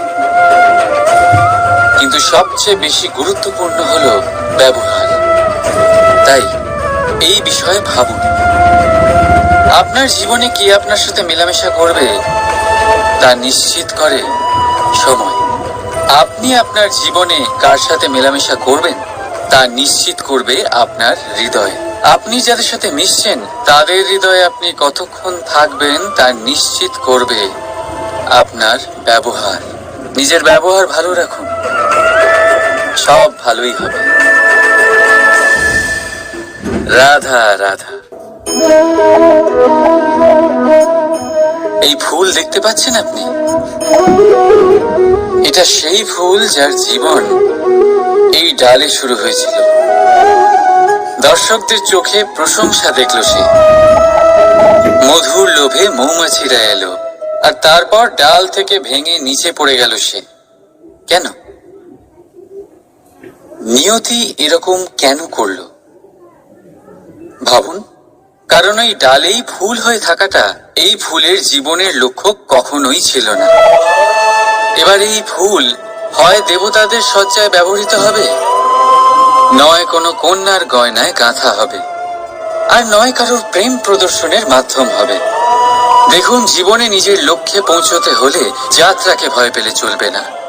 নিজের অস্তিত্ব তৈরি করতে হলে তাদের ছায়া থেকে আপনাদের দূরে যেতেই হবে, যারা আপনাকে অস্তিত্ব প্রদান করেছেন। এটাই জীবনের নিরন্তর সত্য। রাধা রাধা। আমাদের সকলের জীবনে কখনো না কখনো পাথর দ্বারা আঘাত লাগেই, আর এই সংসারও আমাদের ওপরে কখনো না কখনো পাথর বর্ষণ করে, কখনো আমাদের খারাপ ভেবে, আর কখনো আমাদের অসফল ভেবে, কখনো আমাদের বুদ্ধিহীন ভেবে। কারণ অনেক আছে, কিন্তু এই পাথর দ্বারা আমরা আঘাত পাবো কি পাবো না তা সম্পূর্ণ আমাদের হাতে। হয় আপনি এই পাথরের আঘাত পেয়ে চোখের জলে ডুবে থাকতে পারেন, আর নয়তো যদি আপনি চান তাহলে এই পাথর দিয়ে সেতু বানিয়ে সকল সমস্যার সাগর অতিক্রম করতে পারেন। সিদ্ধান্ত আপনার। এই পাথর এ হলো প্রতীক আমাদের নিন্দার, আমাদের আলোচনার। যে এই আলোচনা নাকারাত্মক ভাবে দেখবে সে শুধুমাত্র কষ্টই পাবে, আর যে এই আলোচনাকে নিজের বিকাশের আধার বানাবে সেই সাফল্যের চূড়ায় পৌঁছবে। তাই মনে রাখবেন, আলোচনা আপনার শত্রু নয়, আপনার সবচেয়ে বড় মিত্র। রাধা রাধা। মিষ্টি জল সবার পছন্দ, কিন্তু নোনতা জল কেউ পছন্দ করে না। এইবার ভাবার বিষয় হলো মুক্ত, যা সমুদ্রের গহ্বরেই তৈরি হয়। নোনতা জলের মধ্যে থেকেই প্রতি মুহূর্তে অন্য প্রাণীদের থেকে বেঁচে নিজের অস্তিত্বকে বাজি রেখে ঝিনুক মুক্ত প্রদান করে থাকে। কখনো ভেবেছেন কেন? কারণ সংকটের সম্মুখীন না হয়ে, চরম পরিস্থিতির সাথে না জড়িয়ে আপনার কখনোই সুখ প্রাপ্তি হবে না।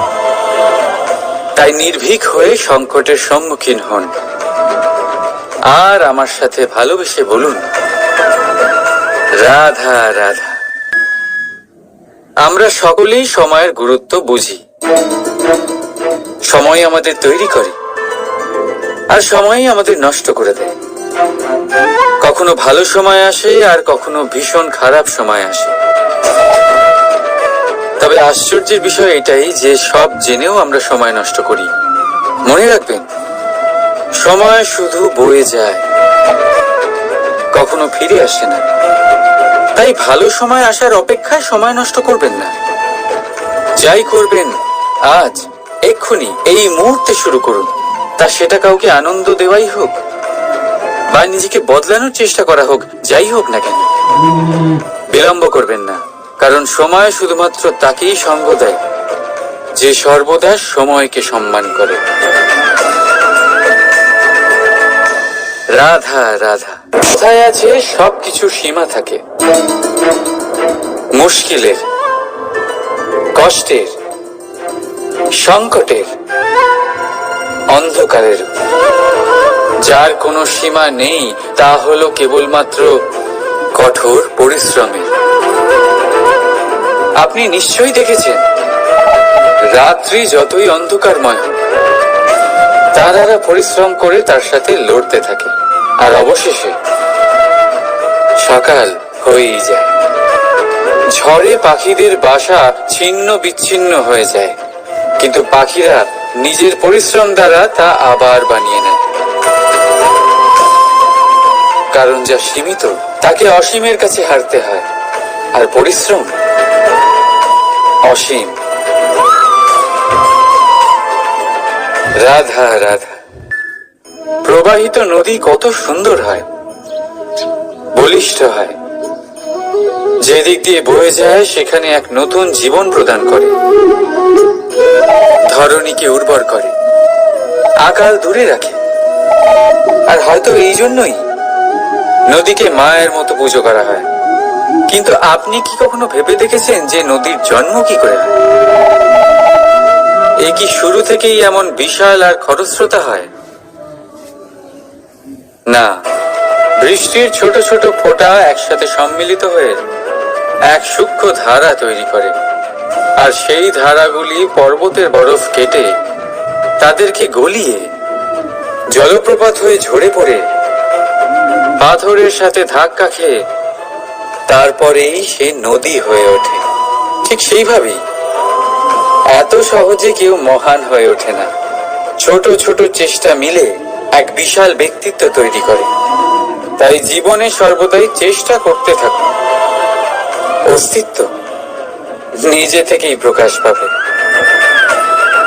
রাধা রাধা। কখনো কখনো আমরা নিজের মা বাবার ওপর কতটা রেগে যাই, মনে করি ওনাদের মন আমাদের দিকেই নেই। আমরা ভাবি ওনাদের কাছে আমাদের কোনো অস্তিত্বই নেই, আর তাই আমরা রেগে যাই।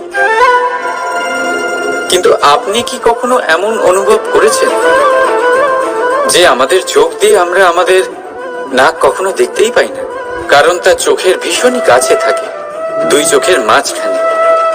কিন্তু যখন কেউ মুখে আঘাত করে, হাত সর্বপ্রথম নাককেই সুরক্ষিত করার চেষ্টা করে। মাতা পিতাও অনেকটা এরকমই হয়। আপনার ভালোর জন্য, আপনার সুরক্ষার জন্য তারা সবসময় তৈরি। তাই তাদের প্রেমকে কখনো সন্দেহ করবেন না।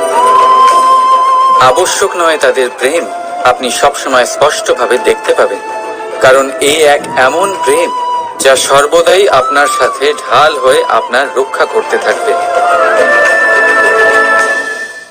রাধা রাধা। বাবুল গাছ কত বিশাল আকার হয়, পিপুল গাছও বিশাল আকার হয়। কিন্তু আপনি কি কখনো ভেবে দেখেছেন যে কেন বাবুল গাছ কেটে তা ব্যবহার করা হয়, আর কেনই বা পিপুল গাছকে পুজো করা হয়? এই জন্যই, কারণ পিপুল গাছ তার নিচে বসে থাকা পথিককে ছায়া প্রদান করে, নিজের ডালে অসংখ্য পাখিদের আশ্রয় দিয়ে থাকে, কাউকে কাঁটা ফুটিয়ে দূরে সরায় না, বরং তাকে শীতল ছায়া দিয়ে তার ক্লান্তি দূর করে। এই সংসারে যদি আপনি সম্মান পেতে চান, তবে পিপুল গাছের মতোই হতে হবে। কিছু দিতে শিখুন, আনন্দ, সুখ, শীতলতা দান করতে শিখুন, আর কাঁটার মতন কাউকে কখনো কষ্ট দেবেন না। সম্মান স্বয়ং হেঁটে আপনার কাছে আসবে। আর মন প্রসন্ন হয়ে বলবে রাধা রাধা। শক্তি অর্জন করা এতটা কঠিন নয় যতটা শক্তি লাভ করার পরে সেই শক্তি সামলানো কঠিন হয়। কারণ যেই মানুষ শক্তি লাভ করে তার মনে গর্ববোধ জন্মায়, জন্মায় অহংকার, জন্মায় জেদ। তাই শক্তি প্রাপ্ত করার সাথে বিনম্র থাকাও অত্যন্ত আবশ্যক। আর এটা আমাদের শেখা উচিত বৃক্ষের থেকে। বৃক্ষ যা আমাদের ফল দেয়, বৃক্ষ যা যত ফল দেয় ততটাই ঝুঁকে যায়। আমরা পাথর মারি ওই বৃক্ষের থেকে ফল প্রাপ্ত করার জন্য। সেই পাথরের মার সহ্য করেও বৃক্ষ আমাদের ফল দেয়। কোনো গর্ববোধ নেই, কোনো অহংকার বোধ নেই, আর সেই জন্য এই বৃক্ষের পুজো করা হয়। এটাই হলো মাহাত্ম্য শক্তির সাথে বিনম্রতার। যদি এই শক্তি সৃজন করে থাকে, সাহায্য করে থাকে, সম্বল হয়ে থাকে, তবেই সেই শক্তি উপযুক্ত। আর নয়তো সেই শক্তি একদিন আপনাকে আসক্ত অবশ্যই করবে। তাহলে শক্তি অবশ্যই অর্জন করুন, কিন্তু তার সাথে সেই শক্তি সামলানোর মতো বিবেকও আপনাকে অবশ্যই জাগ্রত করতে হবে। তাহলে আসুন আমার সাথে ভালোবেসে বলুন রাধা রাধা।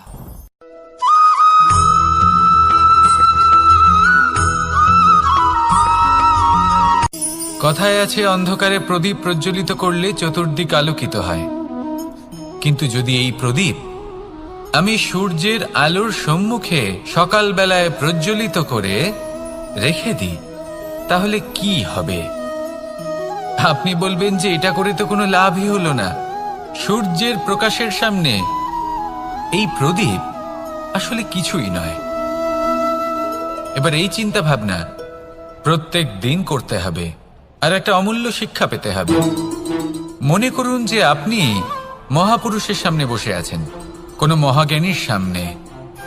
তাহলে সেই ব্যক্তির সামনে নিজের জ্ঞানের প্রদীপ প্রজ্বলিত করবেন না, নীরব থাকুন, আর সেই ব্যক্তির সূর্যের প্রকাশের মতো জ্ঞান প্রাপ্ত করুন। যতটা পারবেন জ্ঞান লাভ করুন, যদি এমন কোনো সময় এমন কোনো স্থানে আপনি আছেন যেখানে চতুর্দিক অন্ধকার, কারোর কাছেই জ্ঞান নেই, সেখানে নিজের জ্ঞানের প্রদীপ প্রজ্বলিত করুন। এমন করলে দুদিক থেকেই আপনার লাভ হবে।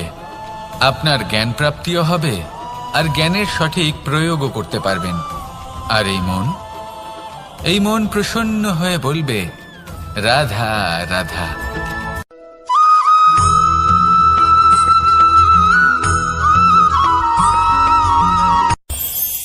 এই সংসারে আমরা প্রকাশ কোথা থেকে পাই? এর উত্তর বড়ই সরল। ভোরে যখন সূর্যোদয় হয় তখন প্রকাশের কিরণ আমাদের ঘরে এসে পৌঁছয়। এইভাবেই আমরা প্রকাশ লাভ করি। এবার এই প্রকাশের আলোতেই আমরা সারাদিনের কাজ সম্পন্ন করি। সন্ধে হয়ে যায়, সূর্যাস্তও হয়ে যায়, আর আমাদের ঘর যাতে অন্ধকার না হয় তার জন্য আমরা একটা প্রদীপ প্রজ্বলিত করি। এটাই ঘটে আমাদের জীবনেও। এবার প্রবাহমান আয়ুর সাথে আমরা আমাদের অন্তরে যদি একটা প্রদীপ প্রজ্বলিত করে নিই তাহলে বিষয়টাই অন্যরকম হবে। এবার আপনি বলবেন কোন প্রকাশের কথা বলছি যা আমাদের অন্তরে জাগ্রত করা সম্ভব? আমাদের আত্মার মাঝে প্রেমের প্রকাশ জাগ্রত করার কথা বলছি। কারণ আমাদের এই জীবন এও হলো দিনের আলোর মতো। আজ প্রকাশ আছে, কিন্তু কোনোদিন অবশ্যই অস্ত হবে। কিন্তু অস্ত হবার আগে যদি আমরা আমাদের আত্মার মাঝে প্রেমের এই প্রকাশ উজ্জ্বলিত করে নিই তাহলে আমাদের সন্ধ্যাকালও আমরা আনন্দে এবং প্রেমে যাপন করব। তাহলে আসুন আর আমার সাথে ভালোবেসে বলুন, রাধা রাধা।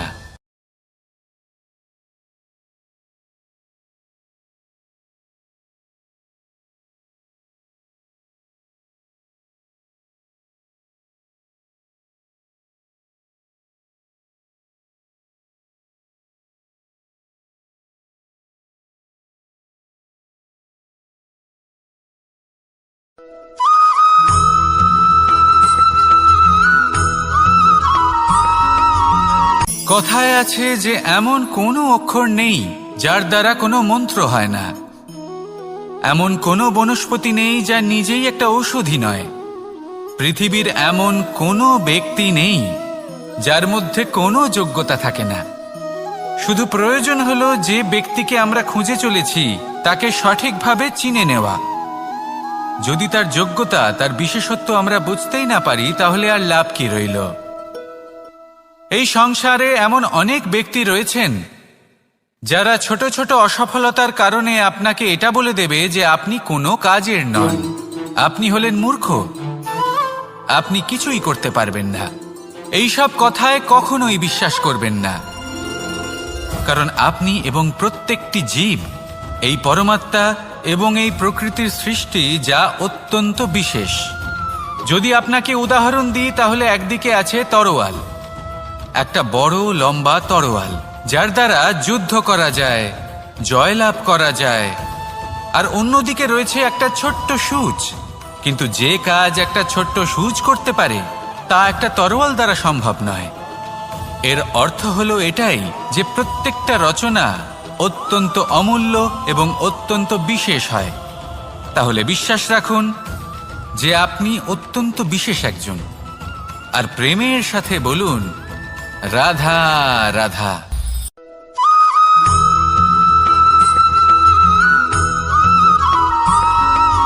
জীবনে যখন কোনো ব্যক্তি নিজের লক্ষ্য প্রাপ্তির জন্য নিরন্তর পরিশ্রম করতে থাকেন, চেষ্টা করতে থাকেন, তখন তিনি কষ্ট অনুভব করেন।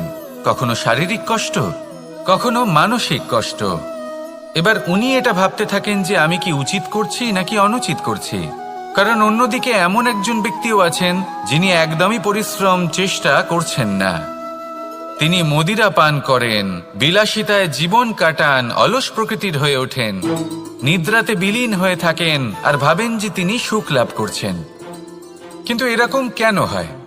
কারণ যখন আমরা সৎ পথে থাকি, উচিত পথে চলি, লক্ষ্য প্রাপ্ত করার জন্য চেষ্টা করতে থাকি, তখন আমাদের ভেতরে থাকা নেতিবাচক শক্তি এবং পাপ এই দেহকে ত্যাগ করে দেয়। আর এই অনুভূতিটাই আমাদের দুঃখের অনুভূতি দেয়, কষ্ট দেয়। এবার সেখানে যদি আমরা কুপথে চলি, অনুচিত পথে চলতে থাকি, তাহলে আমাদের ভেতরে থাকা পুণ্য এবং ধনাত্মক শক্তি আমাদের দেহ ত্যাগ করে দেয়। আর এই অনুভূতির কারণেই আমরা সুখ অনুভব করি। কিন্তু কখনো ভাববেন যে এই সুখ বেশি সময় পর্যন্ত থাকে না। সেই জন্য সবসময় মনে রাখবেন, যদি আপনি জানেন যে এটাই আপনার লক্ষ্য, এটাই উচিত পথ, শুভ পথ, তাতে নিরন্তরভাবে এগিয়ে যেতে চেষ্টা করতে থাকুন। এই কষ্ট আপনাকে সুখের পরাকাষ্ঠায় কখন পৌঁছে দেবে তা আপনি জানতেই পারবেন না। আসুন আমার সাথে ভালোবেসে বলুন, রাধা রাধা।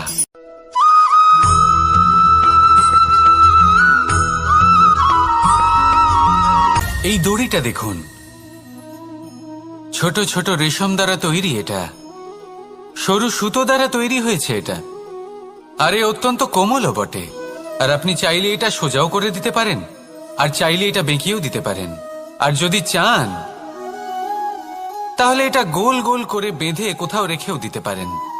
এবার এই কোমল দড়ি যদি কোনো নিষ্ঠুর কঠিন পাথরে বারংবার জড়িয়ে দেওয়া হয়, তাহলেও তাকেও কাটতে পারে, নিজের ছাপ ছেড়ে যেতে পারে, সেটার আকারও বদলে ফেলতে পারে। এবার এর কারণ কি? এর কারণ হলো অভ্যাস আর নিরন্তর প্রচেষ্টা।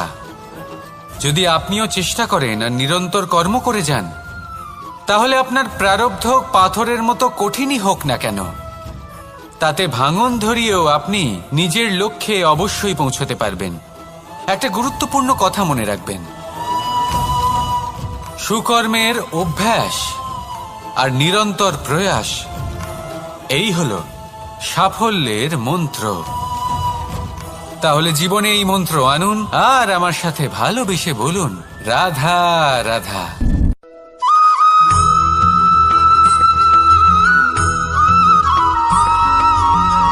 এই সংসারে কোনো বস্তু হোক বা ব্যক্তি হোক, তার একার গুরুত্ব কিন্তু খুব বেশি নয়। একটা উদাহরণ হিসেবে বৃষ্টির ফোঁটাকে ভেবে দেখুন। যদি একটি বৃষ্টির ফোঁটা হয় তাহলে তার খুব বেশি গুরুত্ব থাকে না, কিন্তু যখন সহস্র বৃষ্টির ফোঁটা মেঘের মধ্যে দিয়ে ঝরে পড়ে, তখন সেটা বর্ষার রূপ ধারণ করে। সেই বর্ষা যা এই প্রকৃতিকে শান্ত করে। সেইভাবেই পাথরের ছোট টুকরো, তার খুব বেশি গুরুত্ব থাকে না, কিন্তু যখন অসংখ্য পাথরের টুকরো একত্রিত হয় তখন তা পর্বতের আকার ধারণ করে। সেইভাবেই কিছু মানুষ যখন একত্রিত হন তখন তৈরি হয় পরিবার, কিছু পরিবার যখন একত্রিত হয় তখন তৈরি হয় সমাজ, যখন অনেক সংখ্যক সমাজ একত্রিত হয় তখন তৈরি হয় রাজ্য। এবার এই রাজ্যের সবথেকে গুরুত্বপূর্ণ ব্যক্তি হতে পারেন রাজা, কিন্তু তাও সেই রাজা একা কিছু করতে পারেন না। যুদ্ধ লড়ার সময় তারও নিজের সৈন্যদলকে প্রয়োজন পড়ে। কিন্তু এই সংসারে এমন একজন ব্যক্তি আছেন যিনি একাই সব কাজ করতে থাকেন, এবং সেই ব্যক্তি হলেন মা। আমাদের জীবনে একজন পিতার ভূমিকা কিন্তু নিঃসন্দেহে অমূল্য, কিন্তু আমাদের সকলের জীবনে যে ভূমিকা একজন মায়ের তা অন্য কারোর থাকে না।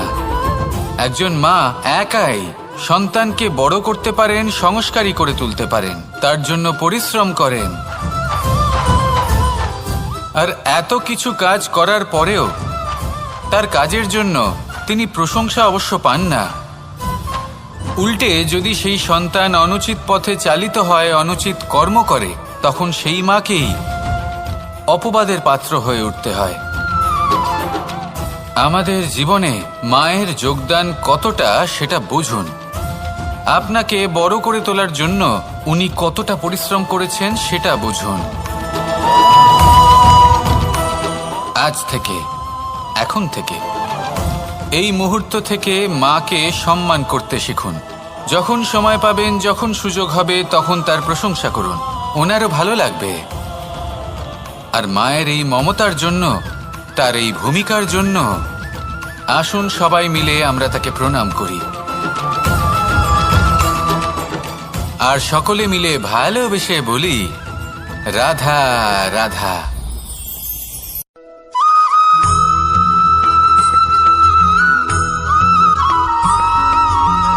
আপনি কখনো কোনো বাজকে নিজের বাসা বানাতে দেখেছেন? এই বাজ যখনই কোনো বাসা বানায় তখন উঁচু গাছের ডালে বা কোনো পর্বতের শিখরে বাসা বানায়, অনেক উচ্চতায়। আর সেখানে তার সন্তানও জন্মগ্রহণ করে। যখন এই সন্তানেরা জন্মায় তখন এই বাজ খুবই ভালোবেসে এবং খুব সাবধানে এদের পালন পোষণ করে। নিজের ঠোঁট দিয়ে তাদের ঠোঁটে খাবার পরিবেশন করে। কিন্তু যেই সেই সন্তানেরা হৃষ্টপুষ্ট হয়ে যায় এবং সেই কথা বাজ নিজে বুঝতে পেরে যায়, সেই বাজ নিজেই সেই বাসা ছিন্ন ভিন্ন করে দেয়। সেই সন্তান যাদের সবেমাত্র ডানা গজিয়েছে, কিভাবে উড়তে হয় তারা জানে না, সেই সন্তানগুলিকে উচ্চতা থেকে ঠেলে দেয়। সেই সন্তান প্রথমে ভয়ভীত হয়ে যায়। তারা সামনে মৃত্যুকে দেখতে পেয়ে ভয়ের কারণে তাদের ডানা ঝাপটাতে থাকে। আর সেই প্রক্রিয়াতেই সেই সন্তানগুলি উড়তে শুরু করে দেয়। এবার এই ঘটনায় আমরা কি শিক্ষা পেতে পারি? এটাই, যদি আপনি মাতা পিতা হন তাহলে নিজের সন্তানকে অবশ্যই স্নেহ করুন, কিন্তু তাদেরকে নিজের আঁচলের তলায় বেঁধে রাখবেন না। যদি আপনি চান আপনার সন্তান জীবনে উন্নতি করুক, তাহলে নিজের মুঠো থেকে তাদের স্বতন্ত্র করে দিন। এই সংসারে সংঘর্ষ করতে দিন। সেই সন্তান নিজেই বুঝতে পারবে যে জন্মের সময় পাওয়া ডানা কি করে ব্যবহার করতে হয়। আর আপনার চোখের সামনে আপনার সন্তান এই আকাশে উড়তে থাকবে। তাহলে আসুন আমার সাথে ভালোবেসে বলুন, রাধা রাধা।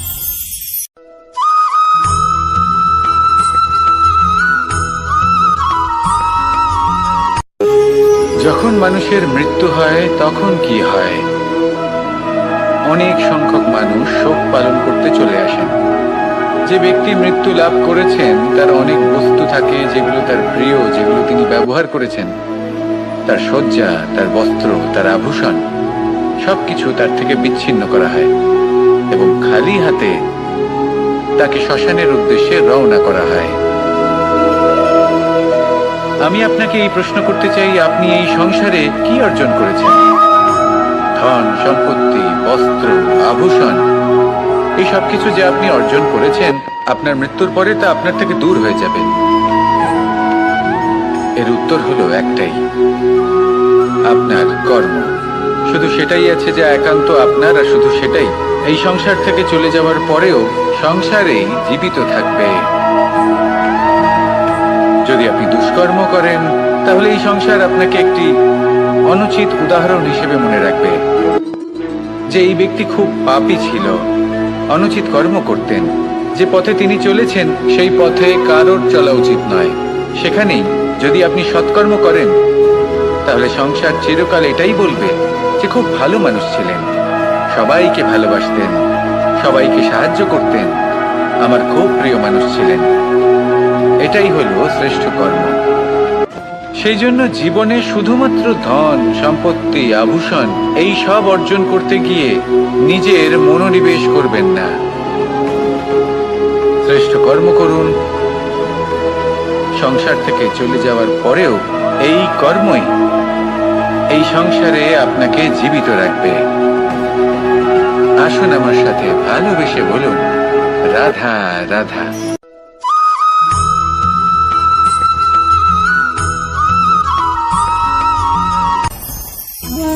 ভোজন।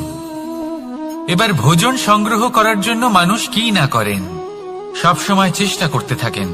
ফসল উৎপাদনের জন্য অনেক পরিশ্রম করতে থাকেন, কিন্তু অনেক সময় অনেক পরিশ্রম করার পরেও ফসল ভালো উৎপাদন হয় না। এর কারণ কি?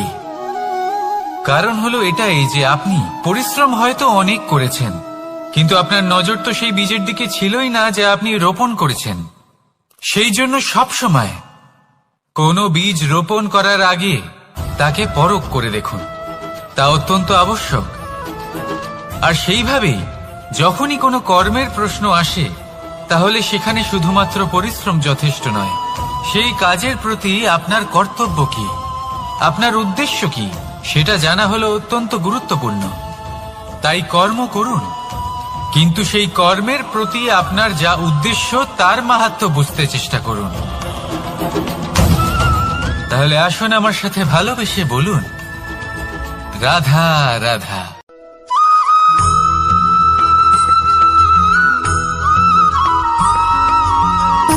সুখ, দুঃখ এবং শক্তি, এই তিন হলো এই সংসারের ত্রিদেবের মতো।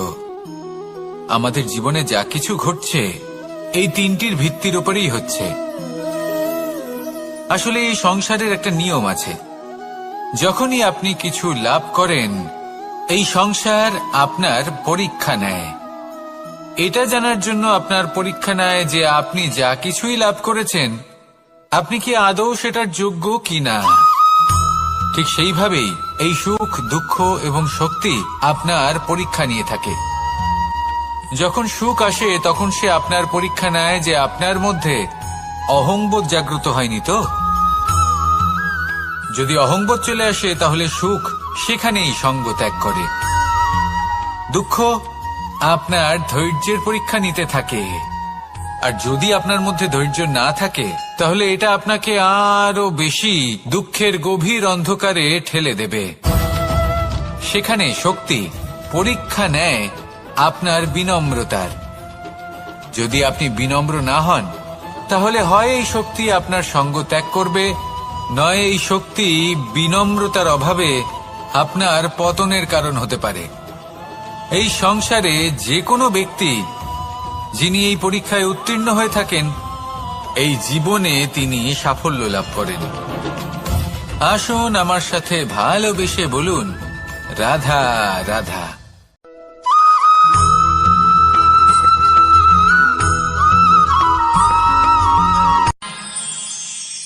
আমরা সবাই সূর্যকে সম্মান কেন করি? কারণ আমরা জানি যে সন্ধেবেলা যখন সূর্যাস্ত হবে তখন শুধুমাত্র অন্ধকার বাকি থাকবে। ঠিক কিছুটা এরকমই হয় আমাদের মাতা পিতাও, যিনি আমাদের জন্ম দেন, আমাদের ভরণ পোষণ করেন, আমাদের বড় করেন, আমাদের প্রেম প্রদান করেন। কখনো কখনো তাদের মুখ থেকে কটু কথা নিঃসৃত হয়, আমাদের দুঃখ হয়, কিন্তু তখন আমাদের এটা বোঝা উচিত এগুলি নিঃসৃত হচ্ছে আমাদেরই মঙ্গলের জন্য। যেমন সূর্যদেব, উনিও উত্তাপ দিয়ে থাকেন আমাদেরই মঙ্গলের জন্য, যাতে ফসল পাকতে পারে, যাতে জল বাষ্প হয়ে মেঘ হতে পারে, বৃষ্টি হতে পারে, আর এই সংসারে নিরন্তর জলের প্রবাহ থাকে। আমাদের মাতা পিতা, তাদের কঠোর আচরণ, তাদের কঠোর অনুশাসনের পেছনে লুকিয়ে থাকে ওনাদের ভালোবাসা। আমাদের তা বুঝতে হবে, সসম্মানে ওনাদের গ্রহণ করতে হবে।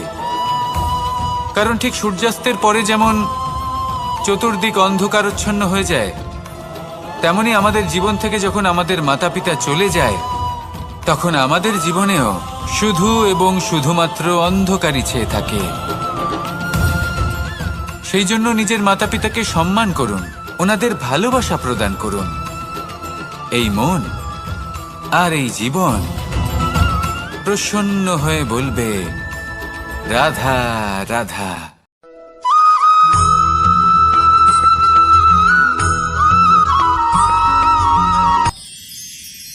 মানুষ তার জীবনে দুই ধরনের পরিস্থিতিকে খুব ভয় পায়। এক, কোনো কারণবশত কারোর সামনে নত হওয়া। দুই, কোনো কারণে নিজের চরিত্র থেকে, নিজের মূল্যবোধ থেকে বিচ্যুত হওয়া। এবার কেন হয় এরকম যে কথায় কথায় কারোর সামনে নত হতে হয়? কেন বারংবার নিজের চরিত্র থেকে চ্যুত হতে হয়? এরকম কেন হয়? এটা তখনই হয় যখন আমাদের শিক্ষা এবং মূল্যবোধের অভাব থাকে। যদি মানুষের মধ্যে প্রকৃত শিক্ষা থাকে তাহলে এই সংসারে কোনো সময় এবং কারোর সামনেই নত হওয়ার কোনো প্রয়োজন নেই। যদি মানুষের মধ্যে মূল্যবোধ থাকে তাহলে তাকে নিজের মূল্যবোধ বা চরিত্র থেকে বিচ্যুত হতে হয় না, তা সে যাই হয়ে যাক না কেন। কোনো বালককে যদি জন্ম থেকেই সুশিক্ষার অধিকারী করা হয়, শিক্ষিত করা হয়, মূল্যবোধের অধিকারী করা হয়, তবে সে এই সংসারে এমন কর্ম করবে যাতে সে নিজেকে, নিজের পরিবারকে, সমগ্র সমাজকে গর্বিত করতে পারে। শিক্ষা লাভ করুন, মূল্যবোধ লাভ করুন এবং আমার সাথে ভালোবেসে বলুন, রাধা রাধা।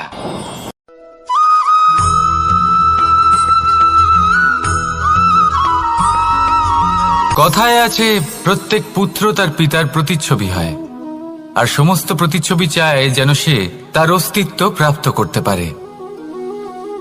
পুত্র চায় সে যেন তার পিতার মতো হয়, বা কখনো কখনো তার থেকেও শ্রেষ্ঠ হয়।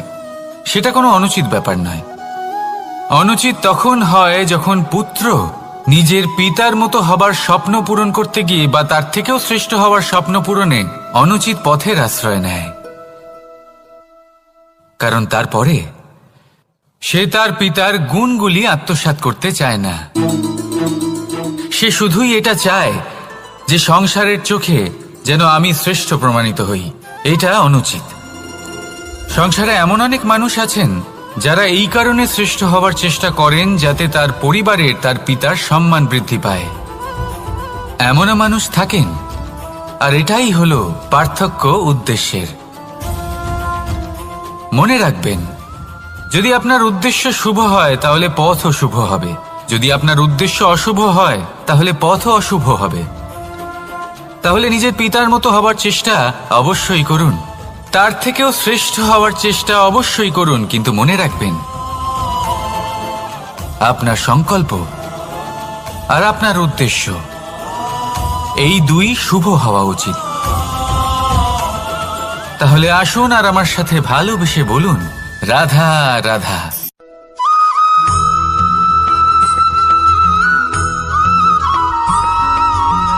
এই সংসারের সব থেকে গুরুত্বপূর্ণ তত্ত্ব কোনটা? প্রথম হলো সময়। জন্ম থেকে মৃত্যু পর্যন্ত এই যে সময়, এটাই তো হলো জীবন। দ্বিতীয় হলো জীবন, যাতে আমরা সময়ের সদ্ব্যবহার করি, শ্রেষ্ঠ থেকে শ্রেষ্ঠতর কাজ করার চেষ্টা করি। বহু বছরের এই পরম্পরা, এই সংস্কৃতিকে এগিয়ে নিয়ে যাওয়ার চেষ্টা করি। এই সংসারে আমরা অংশগ্রহণ করতে চেষ্টা করি। তৃতীয় হলো ধন, সেই ধন যা প্রত্যেক ব্যক্তি অর্জন করতে চেষ্টা করেন। এবার এই তিনটি তত্ত্বের মধ্যে একটা সামঞ্জস্য আছে, সমান ব্যাপার আছে। সে ধনই হোক বা সময় হোক বা হোক জীবন। আর সেই সমান ব্যাপার হলো যে যদি আপনি এটা গণনা করতে থাকেন তাহলে তা কমতে থাকে, যদি আপনি এটা ব্যবহার করেন তাহলে তা বাড়তে থাকে। একে সংগঠিত করে রাখতে চেষ্টা করলে এ হাত থেকে ফসকে যায়, কিন্তু যদি আপনি একে সামলে রাখতে শিখে যান তাহলে এমন কাজ করবেন যাতে সংসারের সাথে সাথে পরবর্তী প্রজন্ম লাভবান হবে। যদি কিছু শিখতে চান তাহলে সামলাতে শিখুন, গণনা করা বা সংগঠিত করা নয়। আসুন আর আমার সাথে ভালোবেসে বলুন, রাধা রাধা।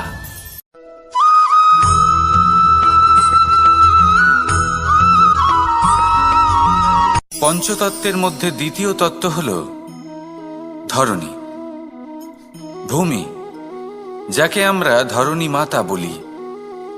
এই ধরণী ধৈর্য ধারণ করে, আর এর ওপরেই আমাদের সমগ্র সংসার নির্ভরশীল। কারণ এই ভূমি সহ্য ক্ষমতা রাখে, এর সহ্য ক্ষমতা হলো অপরিসীম। সন্তান যতই আঘাত প্রদান করুক না কেন, প্রেম পূর্বক সহ্য করে, আর তার বদলে অমূল্য রত্ন প্রদান করে। সন্তান যদি হাল চালায় তাহলে তার বদলে তাকে অন্ন প্রদান করে। এটাই হলো ধরণী। এবার এর থেকে আমরা কি শিক্ষা পেতে পারি? এটাই যে কারোর জন্য কিছু করা বা কাউকে কিছু দেওয়া মনে কোনো কামনা ছাড়াই।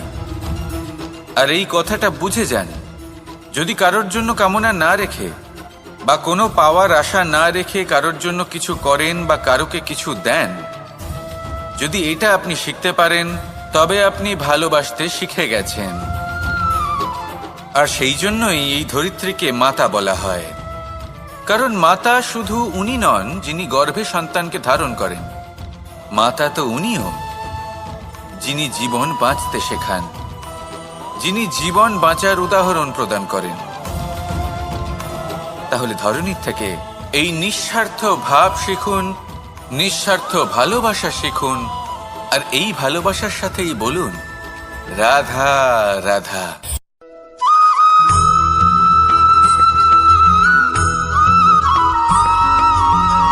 এই সংসারে কোনো বস্তু হোক বা ব্যক্তি হোক, তার একার গুরুত্ব কিন্তু খুব বেশি নয়।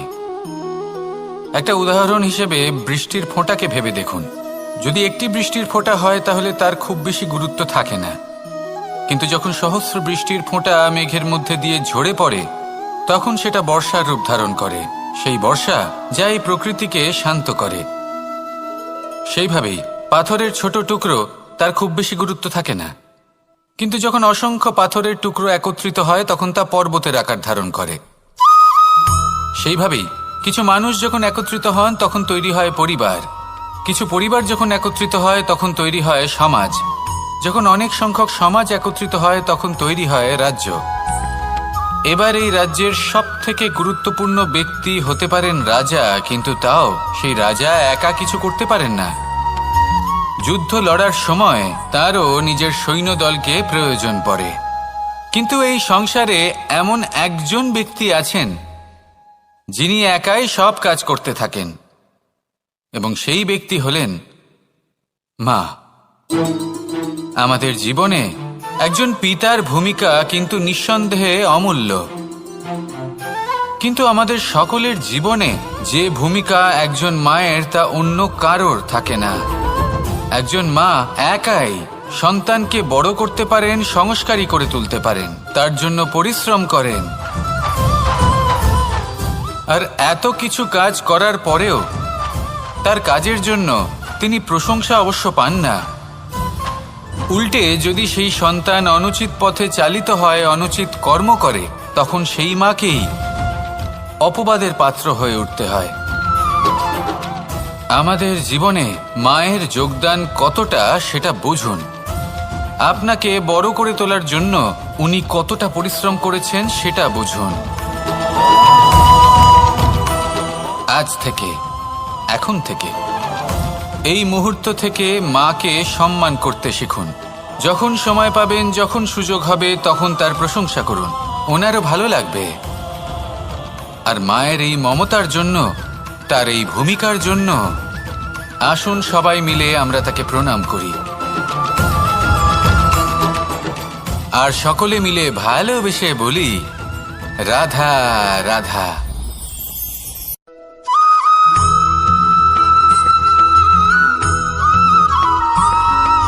মানুষের একটি সমস্যা আছে যে মানুষ সাফল্যকে মাপতে থাকেন, লক্ষ্যপ্রাপ্তিকে মাপতে থাকেন এবং তার তুলনা করতে থাকেন যে ও এত কিছু পেল আর আমি পেলাম না, ওর কাছে এত কিছু আছে কিন্তু আমার কাছে নেই। এই তুলনা করার জন্য ওনারা দুঃখী হয়ে পড়েন, নিরাশ হয়ে পড়েন। তাই আমি একটা প্রশ্ন করছি যে এটা কি উচিত? এই সংসারে আপনি কি নিয়ে তুলনা করবেন, যেখানে সূর্যদেব চন্দ্রমা দুজনেই আছেন, দুজনেই হলেন বিশেষ, দুজনেই নিজ নিজ সময়ে উদিত হন। এদের মধ্যে একজন না থাকলে তাহলে আমাদের জীবন কঠিন হয়ে পড়বে। ঠিক সেইভাবেই আপনি যদি একটা বড় রেখা অঙ্কন করেন, তুলনা করার জন্য আপনার এটা মনে হতে পারে যদি আপনি যুদ্ধ করতে চান আপনার তলোয়ারের প্রয়োজন পড়বে, যদি বস্ত্র তৈরি করতে চান এত বড় তলোয়ার দিয়ে কিছুই হবে না, তখন প্রয়োজন পড়বে একটা ছোট্ট সূচের। তাই তুলনা করবেন না, না নিজেকে ছোট মনে করবেন না অন্য কাউকে। সবার সাথে সহযোগিতা করুন, আর যদি তুলনা করতেই হয় নিজের সাথে করুন, যে কাল আমি কেমন ব্যক্তি ছিলাম, আজ কি তার থেকে শ্রেষ্ঠ হয়ে উঠতে পেরেছি। ভেবে দেখুন ভবিষ্যতে গিয়ে আপনি কতটা শ্রেষ্ঠ ব্যক্তি হতে পারেন। আসুন আমার সাথে ভালোবেসে বলুন, রাধা রাধা।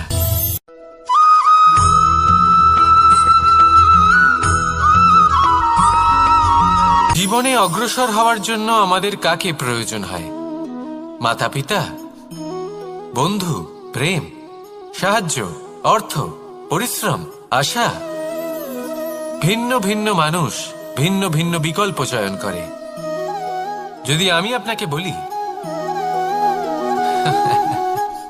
তাহলে জয় আর পরাজয়ের মন্ত্র দুটো শব্দের উপর নির্ভর করে, মেনে নেওয়া আর দৃঢ় হওয়া।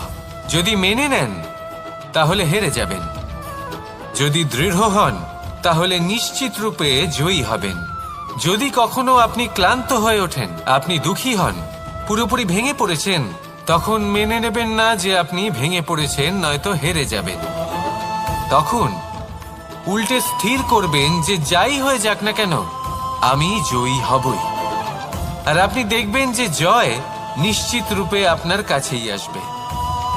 তাহলে এই কথা মনে রাখবেন আর আমার সাথে ভালোবেসে বলবেন, রাধা রাধা।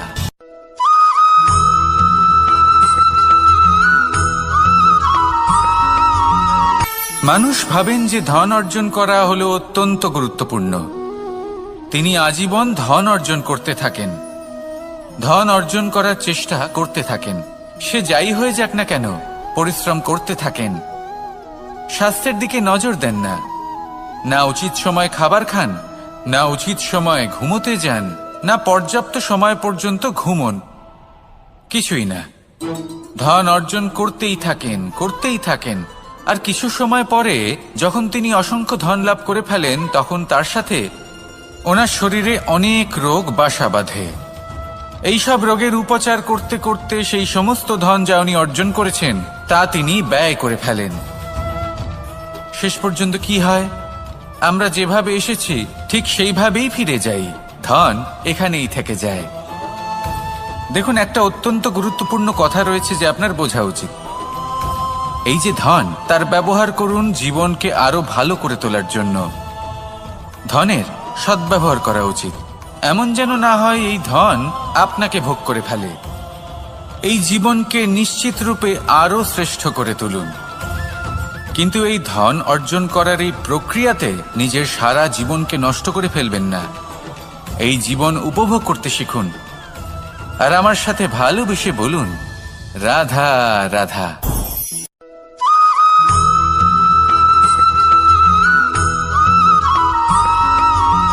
পঞ্চতত্ত্বের মধ্যে দ্বিতীয় তত্ত্ব হল ধরণী, ভূমি, যাকে আমরা ধরণী মাতা বলি। এই ধরণী ধৈর্য ধারণ করে, আর এর ওপরেই আমাদের সমগ্র সংসার নির্ভরশীল। কারণ এই ভূমি সহ্য ক্ষমতা রাখে, এর সহ্য ক্ষমতা হল অপরিসীম। সন্তান যতই আঘাত প্রদান করুক না কেন, প্রেম পূর্বক সহ্য করে আর তার বদলে অমূল্য রত্ন প্রদান করে।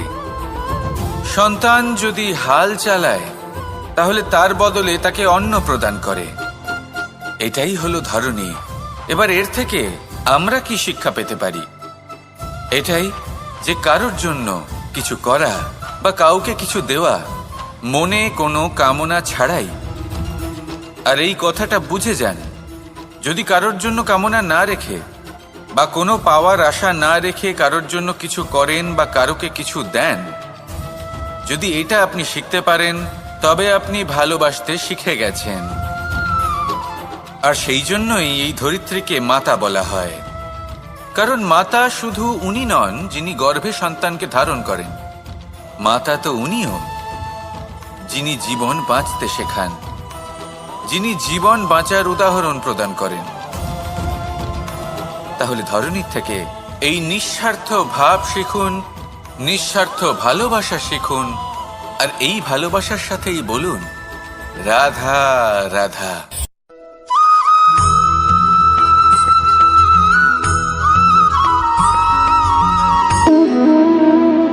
সম্পর্ক হলো আমাদের জীবনের একটি আধার। কিছু সম্পর্ক এমন যে আমরা জন্মসূত্রে লাভ করি, যেমন পরিবার, মা, বাবা। কিছু সম্পর্ক আছে যে আমরা জীবনে অর্জন করে থাকি, তা সে প্রেমের হোক, স্নেহের হোক বা বন্ধুত্বের। এই সকল সম্পর্ক লাভ করার বা গড়ে তোলার 5টি ধাপ রয়েছে। প্রথম ধাপ, কোনো ব্যক্তির সাথে আলাপ হওয়া, তার সাথে কথা বলা বা তাকে দেখা। দ্বিতীয় ধাপ, সে ব্যক্তিকে আমাদের ভালো লাগা।